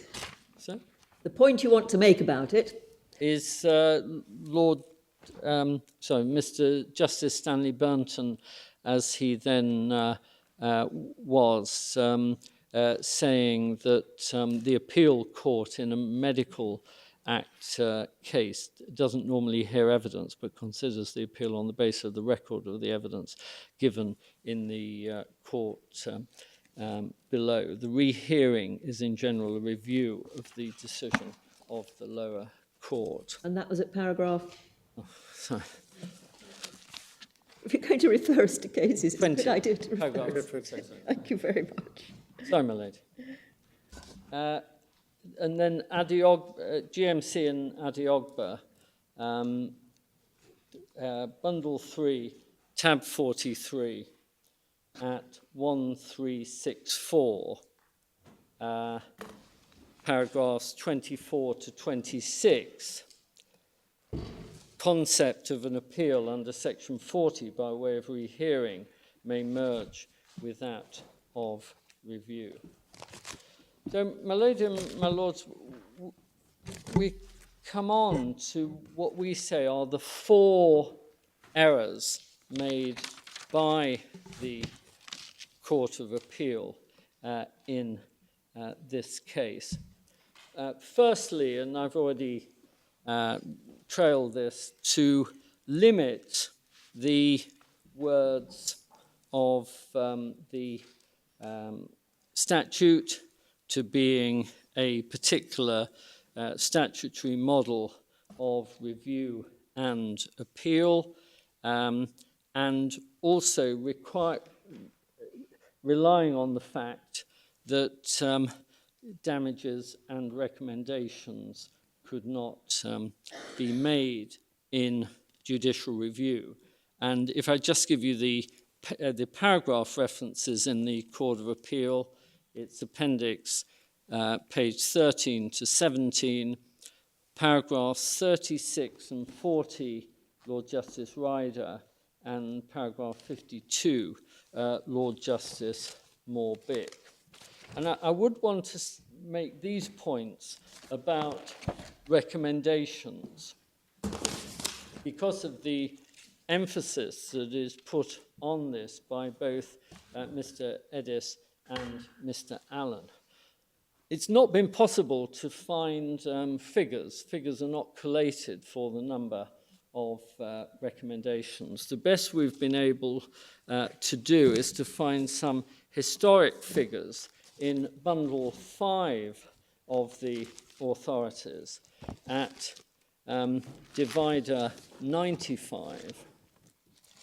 They are made in a very small number of cases. The document begins at MS page number 3223. It's the EHRC's position paper when the government was considering, as it later did, to change the nature of recommendations in discrimination cases. At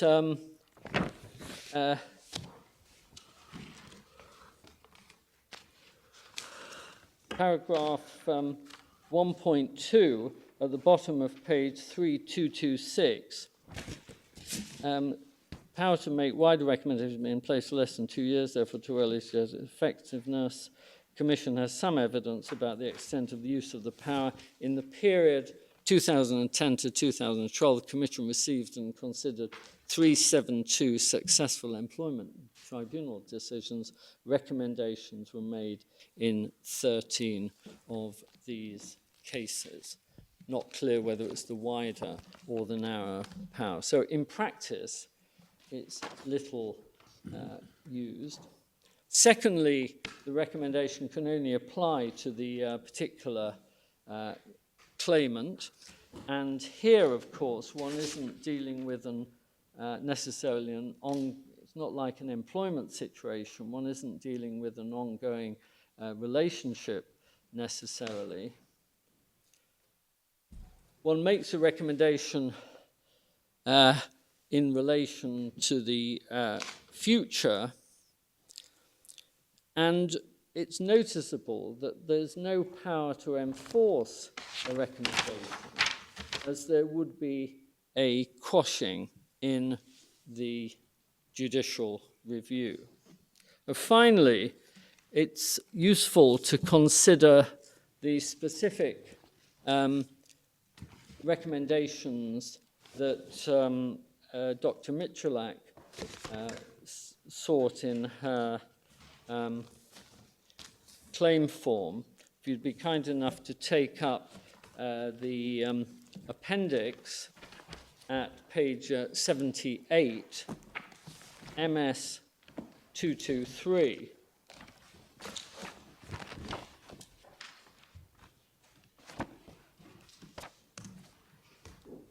Recommendations sought here are that the GMC acknowledge its wrongdoing and apologise.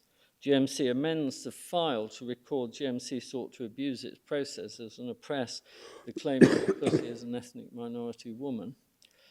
And C, that the GMC comply with its statutory purpose and public duty and proceed with an investigation of fitness to practice hearing. I won't comment on the likelihood of an employment tribunal making such a recommendation, even if Dr. Michalak wins. But the point I do make is that C is really a public law matter and would be more appropriate, indeed, to judicial review.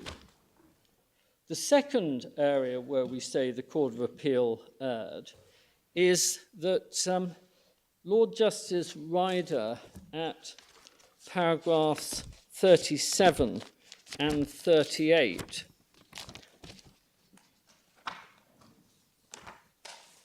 which is at MS page number 158.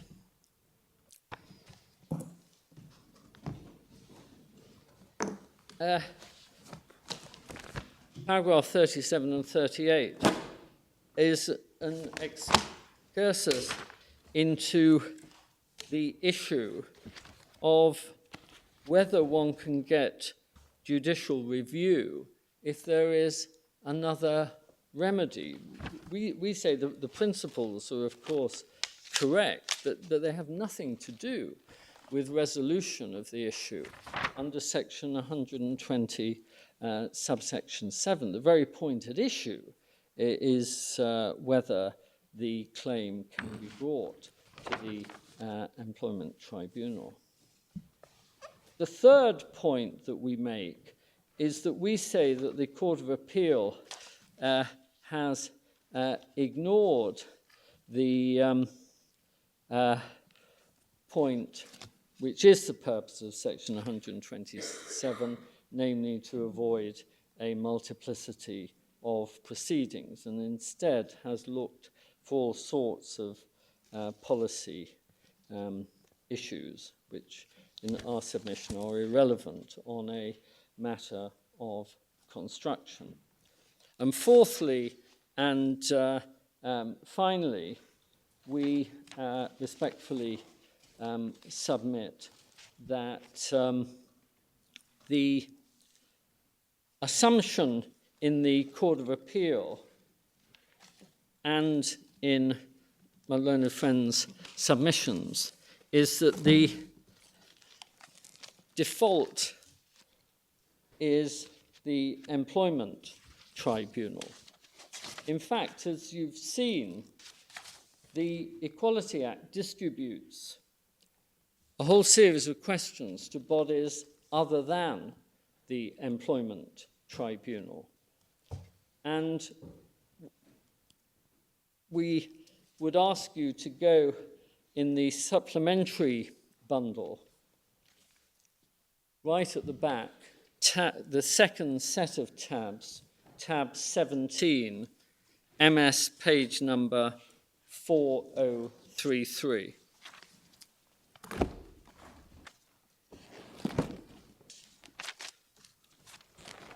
This is the supplementary bundle, is it? Yes, right at the end of the supplementary bundle, the second set of tabs, 17. You should find, my lord, a list that we've drawn up of the different places to which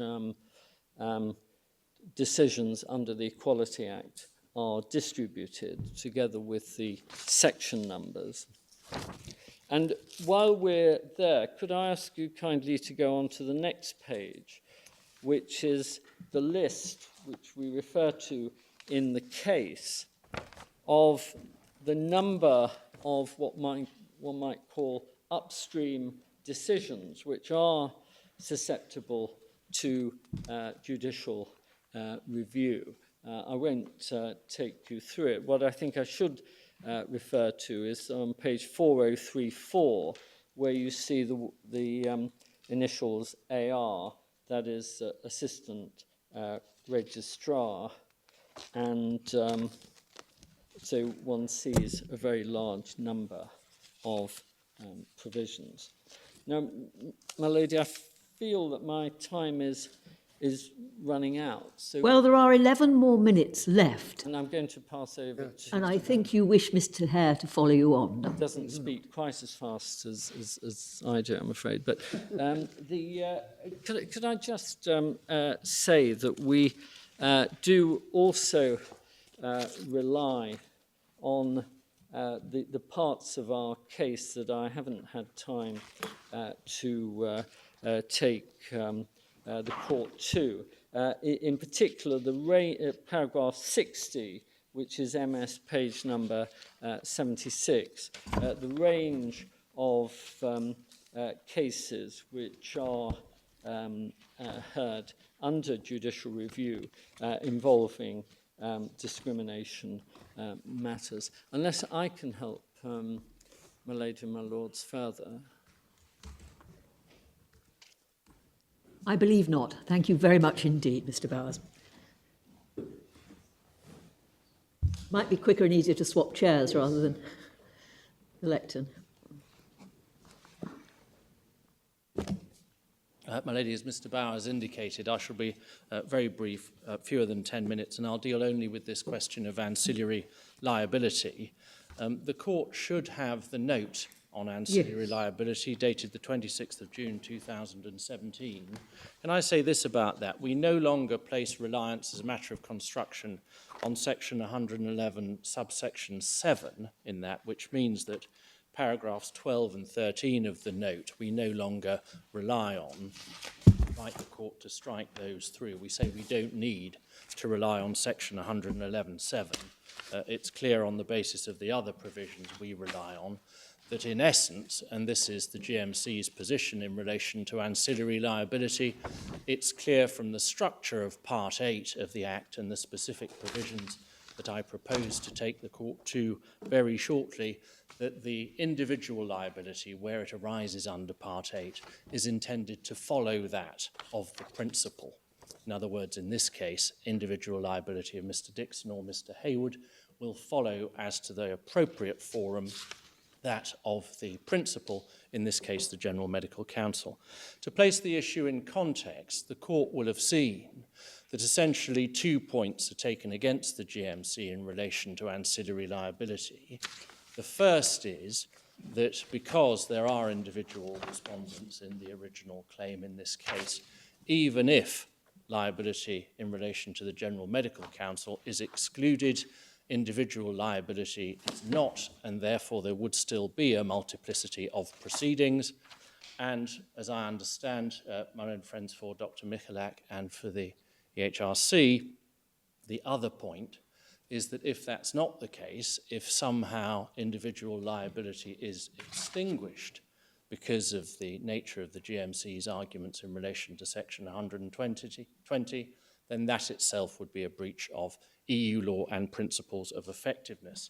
As I've indicated, we say that's not correct on a proper reading, and in any event, we say, even if we're wrong about that, if that is a consequence of the GMC's construction, it's a consequence that would arise equally in relation to cases where there's a statutory appeal. So if I can deal then with the provisions on ancillary liability, the court, of course, has them in the volume 1 of the authorities bundle, which Mr. Bowers took the court to previously. It's tab 3, MS 436 to 440, where Part 8 of the Equality Act 2010 is set out, and that covers sections 108 to 112.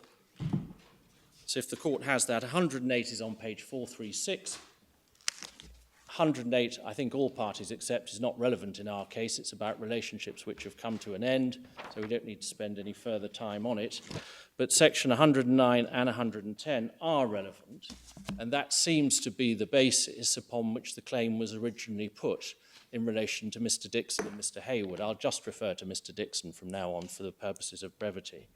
And one can see that, if I can just give the court the references, Mr. Bowers referred the court to them earlier on, but it's in the corrected judgment of Employment Judge Kivas at MS 163 to 194, and more specifically that MS 169, paragraph 7.7 to 7.8, and paragraph 36 at MS 175, Employment Judge Kivas sets out the basis upon which the claim is advanced against the individuals, and that's section 109 and 110. And that's also how the Court of Appeal approached it, as one sees from paragraph 11 in the Court of Appeal, and again, just the reference, MS 150.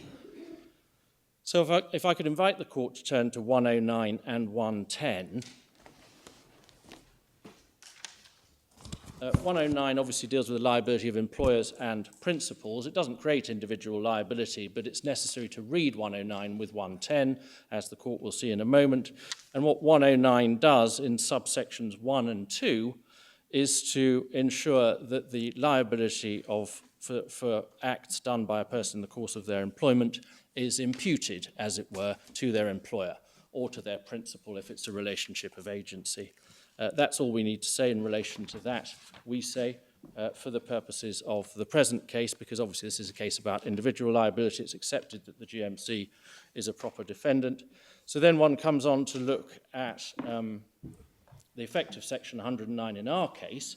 The effect of section 109 in our case is plainly that anything done by Mr. Dixon in the course of his employment as registrar is treated as being done by the General Medical Council for the purposes of that section, subject, of course, to the specific statutory exemption which is set out in the section, which isn't relevant to our case. Well, then comes to section 110. Section 110.1, person A contravenes this section if A is an employee or agent. So Mr. Dixon is an employee. Mr. Dixon does something which by virtue of section 109.1 is treated as having been done by the GMC, and the doing of that thing by Mr. Dixon amounts to a contravention of this act by the GMC. So that's where liability arises under section 110. That does obviously create individual liability, but the crucial point is in relation to what kind of contravention, and section 110.6, bracket 6, makes that clear. And that states that for the purposes of enforcement, and of course part 9, enforcement, is where we find section 120 and section 120 bracket 7, one treats the contravention of section 110 by Mr. Dixon as if it were the contravention by the GMC under section 110.1c.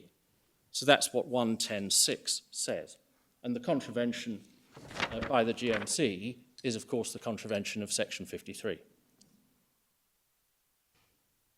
We say that's the plain meaning of the section. It is supported by the quotation I've included in my short note, in the note which we put in at paragraph 6 by Lord Justice Underhill in the case of Blackwood. And that's in the supplementary bundle of authorities, tab 9. I'm not inviting the court to turn it up. That begins at MS 3859. The relevant paragraph is paragraph 17 at 3866, where Lord Justice Underhill said section 110 bracket 6 provides that any claim against the agent must be brought in the forum appropriate to the contravention by the principal. So on our argument as far as relevant to this case and in relation to individual liability, there's no extinction of, which might be a breach of EU law, or separation of the question of individual liability of Mr. Dixon and Mr. Hayward in these cases as a result of section 110.6. They simply follow the liability of the principal, in this case the General Medical Council. So that's what we say about 109 and 110. As I've indicated, 111 and 112 aren't relied on, as far as I'm aware, directly by Dr. Michalak in these proceedings, but my learned friends do rely upon them to say that if the GMC is correct, it would be peculiar, there would be a multiplicity of proceedings if individual liability under Section 111 and 112 were not excluded. Could I invite the court to turn back to Section 120, which of course is on page 447 to 448? Because as I understand it, this is where the argument arises. If one looks at Section 120, subsection 1, one sees, as Mr. Bowers showed the court earlier this morning, an employment tribunal has jurisdiction in relation to contravention of Part 5 work, that's A, and B, a contravention of Sections 108, 111 and 112. But then when one looks at Section 120 bracket 7, one sees that it's only subsection 1A, that is the subsection which refers to Part 5, which is excluded, not subsection 1B. Now, we say that's not surprising for the reason I just indicated, because ancillary liability follows that of the principle. But before I make that plain on the terms of section... Well, you're out of time, Mr. Oh, am I? Well, in that case, my lady, we rely for these purposes then on the points that are set out in the remaining parts of our summary that I handed up, the ancillary judgment note. Subject to... Can I just make these two references for the court? Yes. The first is, one sees precisely the same in section 114.1, which sets out in A to D the initial responsibility, and in E sets out separately 108, 111 and 112. And as one sees, the exclusions from the county court's jurisdiction in 114, 2, 3 and 4 also don't refer to the ancillary liability provisions. And the reason for that, as I've set out in the note, is that sections 111 and 112 have their own provisions which demonstrate that the liability of the individual follows that of the principal, and that is 1119B and 1125. 111 brackets 9B, my lord, and 112 brackets 5. Very grateful. Thank you very much indeed. Well, you may rest assured that if you've said everything in your written note, we will read, mark, and inwardly digest that. My lady, my lords. Yes. The General Pharmaceutical Council is grateful for being permitted to intervene and make short 10-minute oral submissions. I intend to cover two areas briefly in that time. Firstly, why the case is so important to the General Pharmaceutical Council, and secondly, to deal with some of the unintended problems caused by the Court of Appeal decision, primarily putting some flesh on the bone of the point raised by Mr. Bowers about multiplicity of jurisdictions. We support the construction given by Mr. Bowers and Mr. Hare, and I'm not going to add further to that, the statutory construction, nor am I going to repeat my written case, but I rely on it.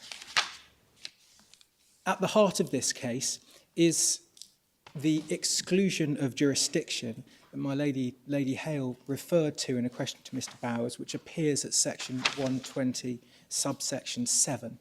That exclusion is unique to qualification bodies, such as the General Pharmaceutical Council, and doesn't depend upon the appellate body being able to deal with discrimination claims. And that those significant points suggests that the jurisdiction in respect of employment tribunals over qualifications bodies should be approached in a manner different to the other forms of discrimination set out in Part 5. The General Pharmaceutical Council was set up or established under the Pharmacy Order in 2010, which, in common with other regulators, provides for a series of internal appeals and statutory appeals to the High Court in respect of appealable fitness to practice decisions. It regulates over 90,000 registrants, but not just professional registrants, regulates pharmacy premises too. So there are over 14,000 registered pharmacies, and if the respondent and the EHRC are correct, some pharmacies, who are large international companies, could potentially now themselves bring claims for discrimination in the Employment Tribunal in respect of many of the regulatory decisions made by the General Pharmaceutical Council.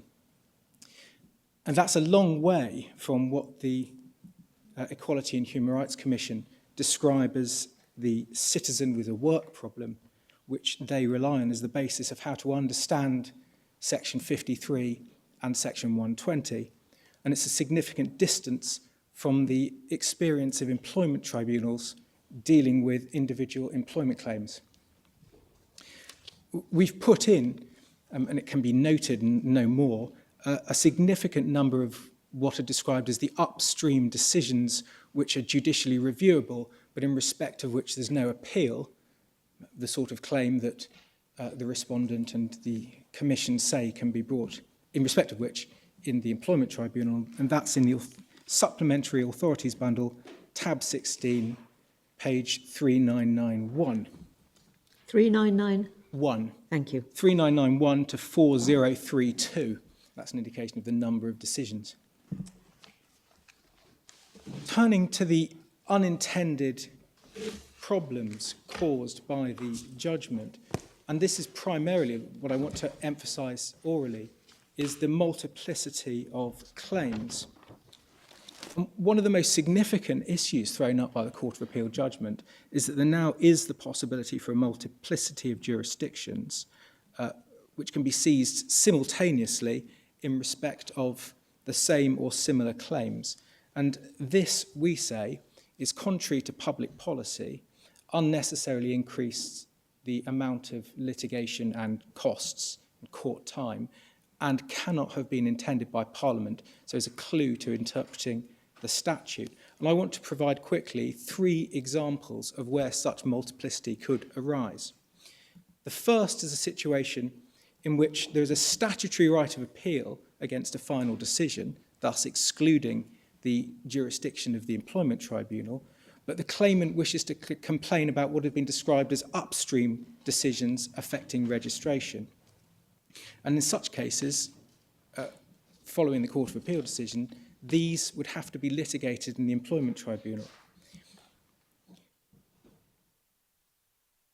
My Lord Mance asked a question about the scope of judicial review.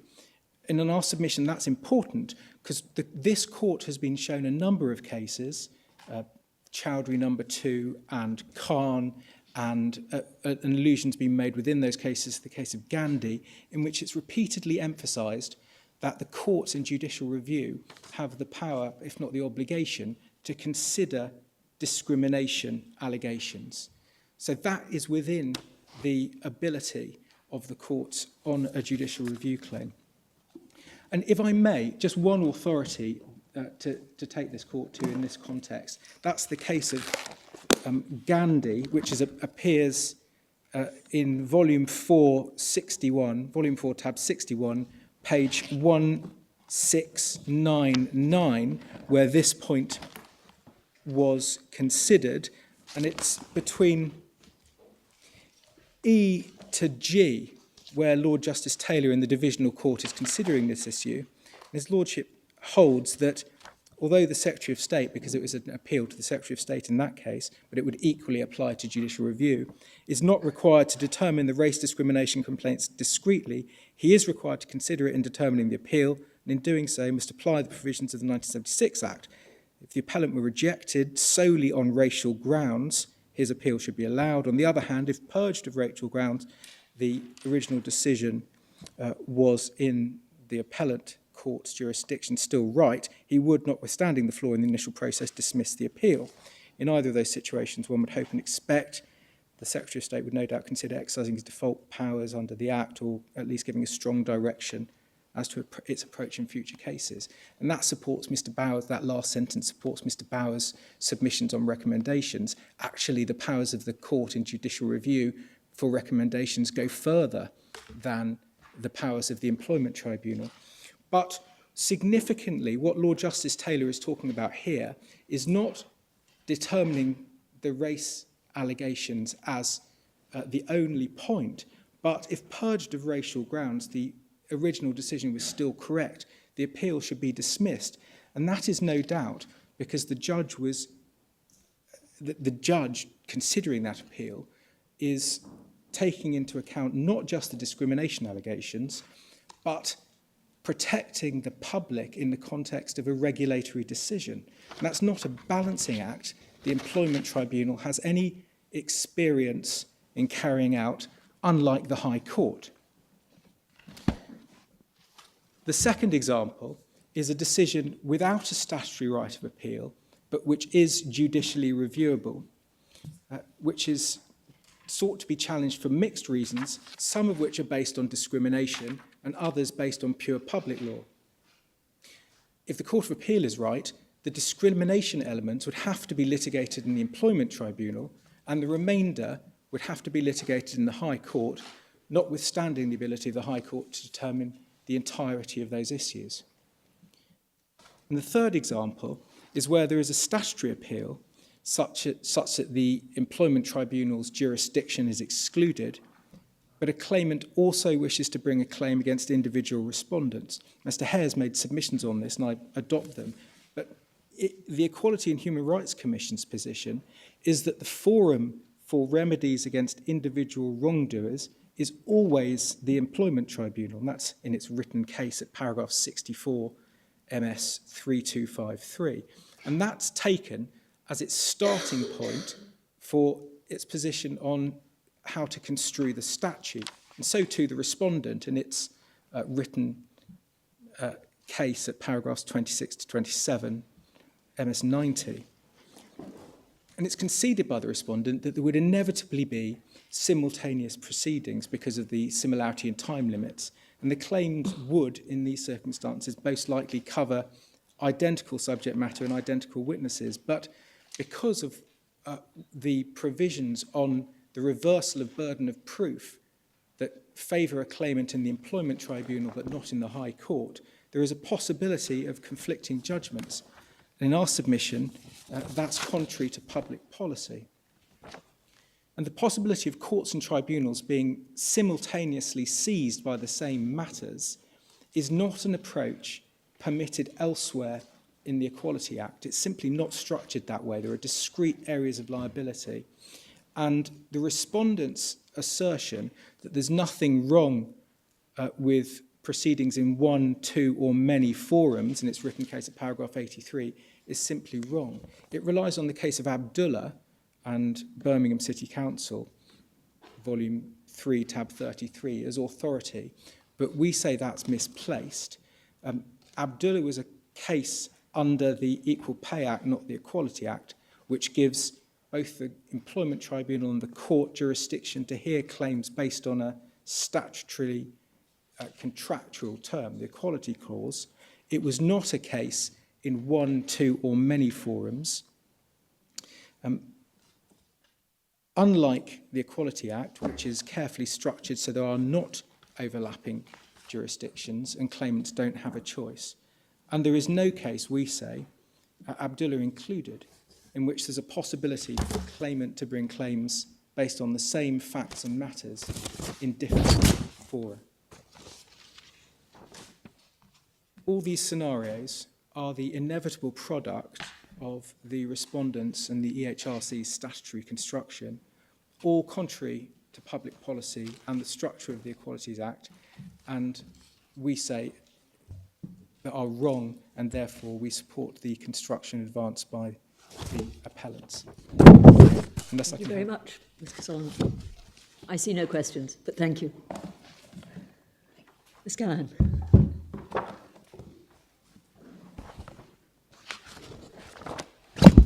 My Lady, my Lords, the Solicitors Regulation Authority is also grateful for the opportunity to address the court in this appeal. The SRA is the independent regulatory arm of the Law Society, and it exercises the regulatory functions that are vested in the Law Society. The SRA regulates over 130,000 solicitors and over 10,000 law firms in England and Wales. It is a qualifications body for the purposes of Section 53 of the Equality Act because it confers qualifications on solicitors. But the breadth of the definition of a relevant qualification in section 54 of the Act means that the SRA is perhaps particularly affected among qualifications bodies, because that definition captures not only qualifications needed for entry into the profession, but also any authorization, registration, or approval which facilitates engagement in a profession. The SRA is responsible for registering and regulating foreign qualified lawyers, as well as UK qualified solicitors. It is also responsible for approving designated role holders within entities that provide legal services, such as managers, owners, or compliance officers, who are not necessarily themselves solicitors. This means that the SRA is subject to liability for discrimination under the Equality Act for its conduct towards a wide range of individuals. The SRA does not seek to repeat the appellant's arguments in relation to the statutory construction issue. Instead, the SRA seeks to respond to the Court of Appeal's finding that Parliament intended the Employment Tribunal to decide discrimination claims against qualifications bodies where judicial review is available, and in particular, to respond to the assumption underpinning the Court of Appeal's judgment that the Employment Tribunal is the appropriate forum for resolving discrimination claims against regulatory bodies. The SRA makes three submissions. First, as my learned friend Mr. Bowers explained, in enacting Section 53 of the Equalities Act, Parliament widened the scope of liability of qualifications bodies by adding the words "any other detriment." May I invite the Court to turn to that provision? It's in Authorities, Volume 1, Divider 3, page 407.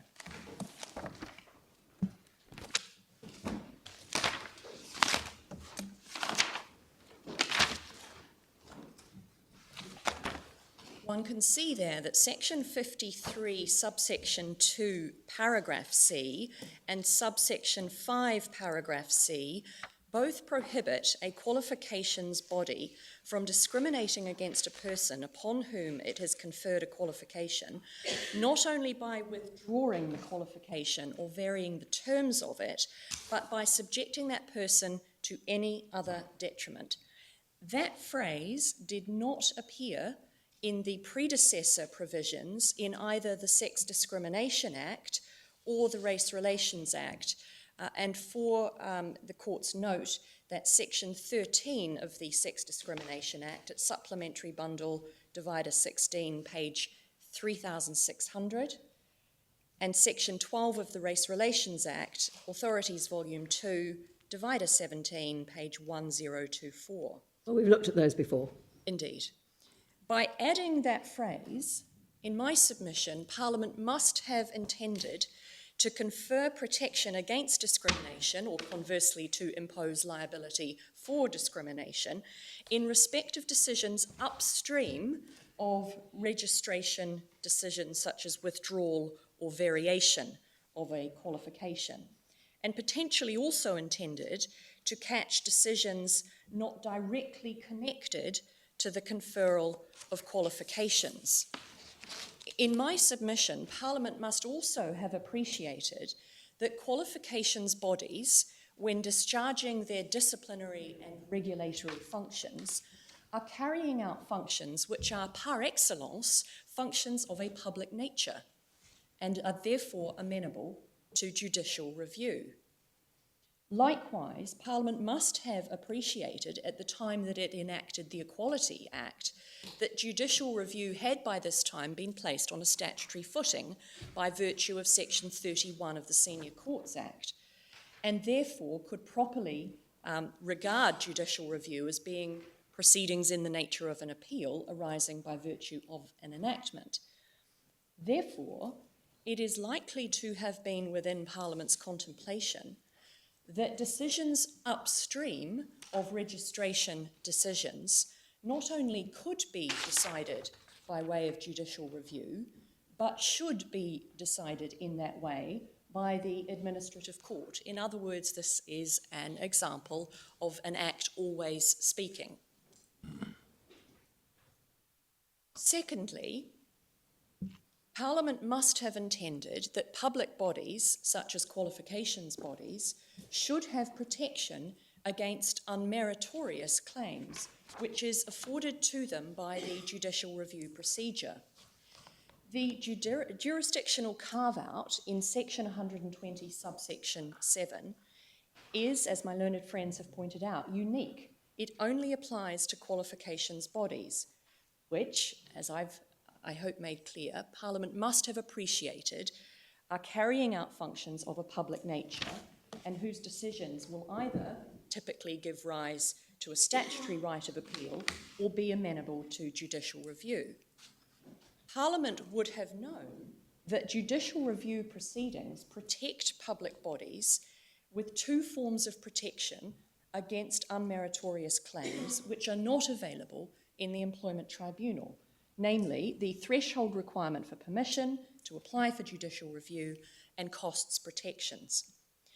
The SRA does not accept the criticism that is made by the respondent and the third intervener in this respect.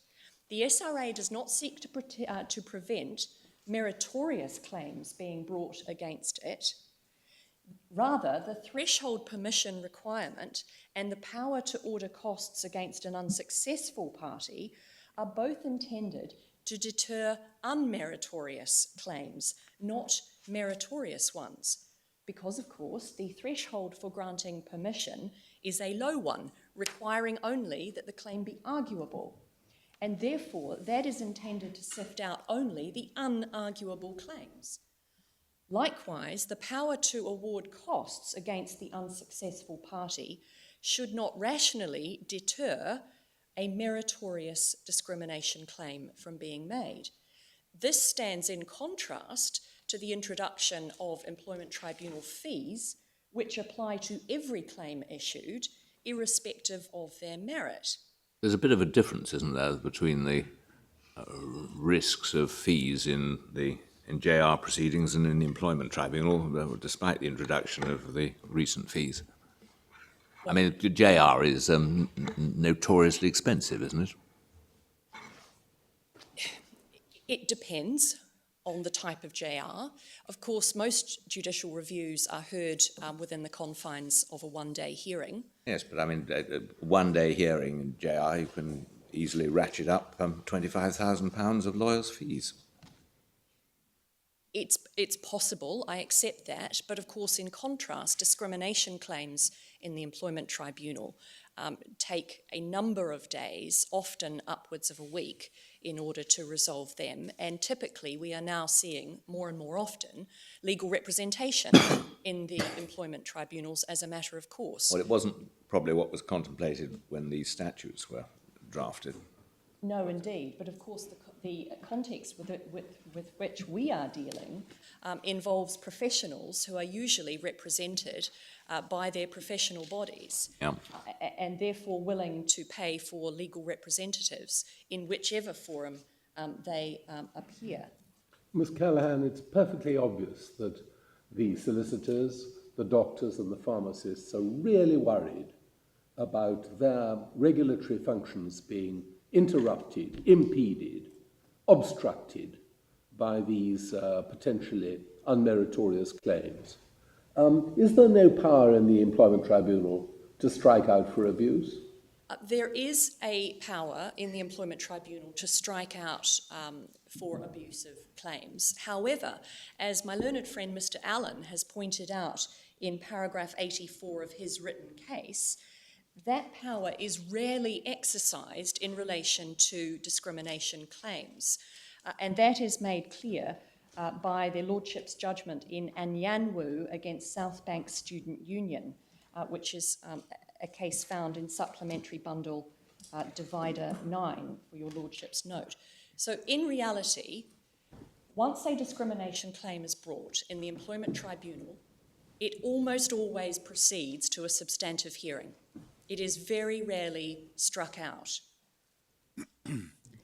And that means that public bodies facing unmeritorious complaints are required to spend time and resources in defending them instead of being able to carry out their regulatory functions in the public interest. And that leads me to my third and final... Well, I'm sorry, Miss Callaghan, you're well over your time already. It's probably my fault for asking. No, it isn't. No, I've timed that. I'm sorry, I don't want to, but it's very important that Mr. Edis is able to get to his feet before the short adjournment. So if you'll forgive us, we will, of course, pay full attention to your written case. And I'm grateful, and of course I rely on it. Thank you. Thank you. Thank you. May I, in the time available, deal with the last point and the question from the court as to the rights of powers vested in the employment tribunal to strike out and in other respects, because it is easy perhaps to think, given what you have just heard, that the employment tribunal is considered as some form of inferior judicial process, full of the gullible and those like the Queen of Hearts who believe 6 impossible things before breakfast. It's not so. There is a very codified, intelligent and powerful set of regulations that bind the employment tribunal. For the purposes of your note, and I think in conscience I'll return to this immediately after the short adjournment, but you could find it at volume 2 of the authorities, tab 13, memory stick page 878, and that is where you will find the rules of procedure for employment tribunals, which set out what they can do and by omission what they can't do. But no leave and, generally speaking, no costs follow the event. Is that right? Well, only in exception, only in cases of the circumscribed ability toward costs. Yep. You don't need leave, but there is a review of the papers, and there is the power to strike out for unarguability, vexatiousness, and so on.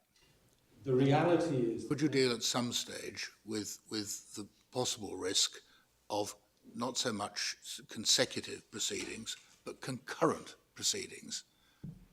Yes. The time limits are much the same for judicial review and for the employment tribunal, as far as I can see.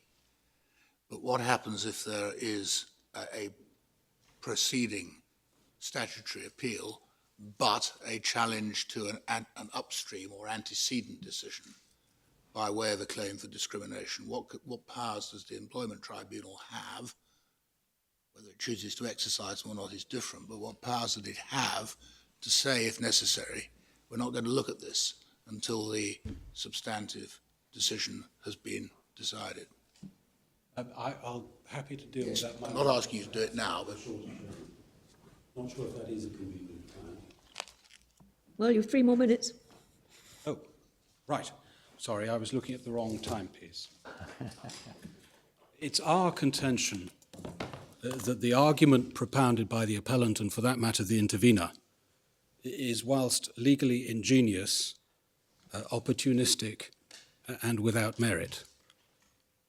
What it seeks to do is to make the parallel developments in administrative law and equality law do what parallel lines never do, which is intersect.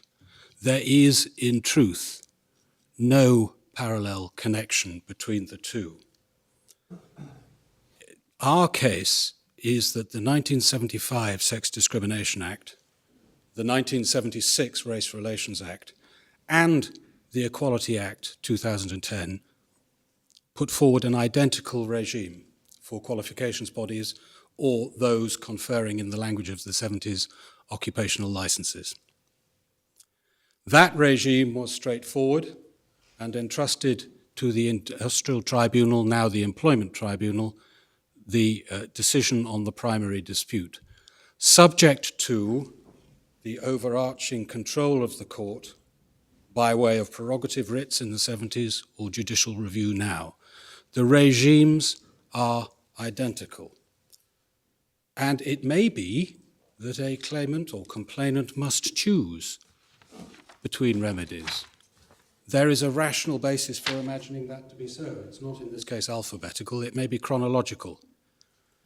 If a decision has been made but not yet implemented, that will cause irreparable or very serious harm, it may be necessary to take that dispute to the administrative court, because the industrial tribunal then and the employment tribunal now cannot prevent that happening. It has no power to quash, it has no power to injunct. If, by contrast, the decision has already caused very severe harm, and all that the complainant wants is to be compensated in money for that harm, I shall develop after the short adjournment the argument that she cannot go to the administrative court for a number of reasons, one of which is that damages are not available in a public law action if that's all you're seeking.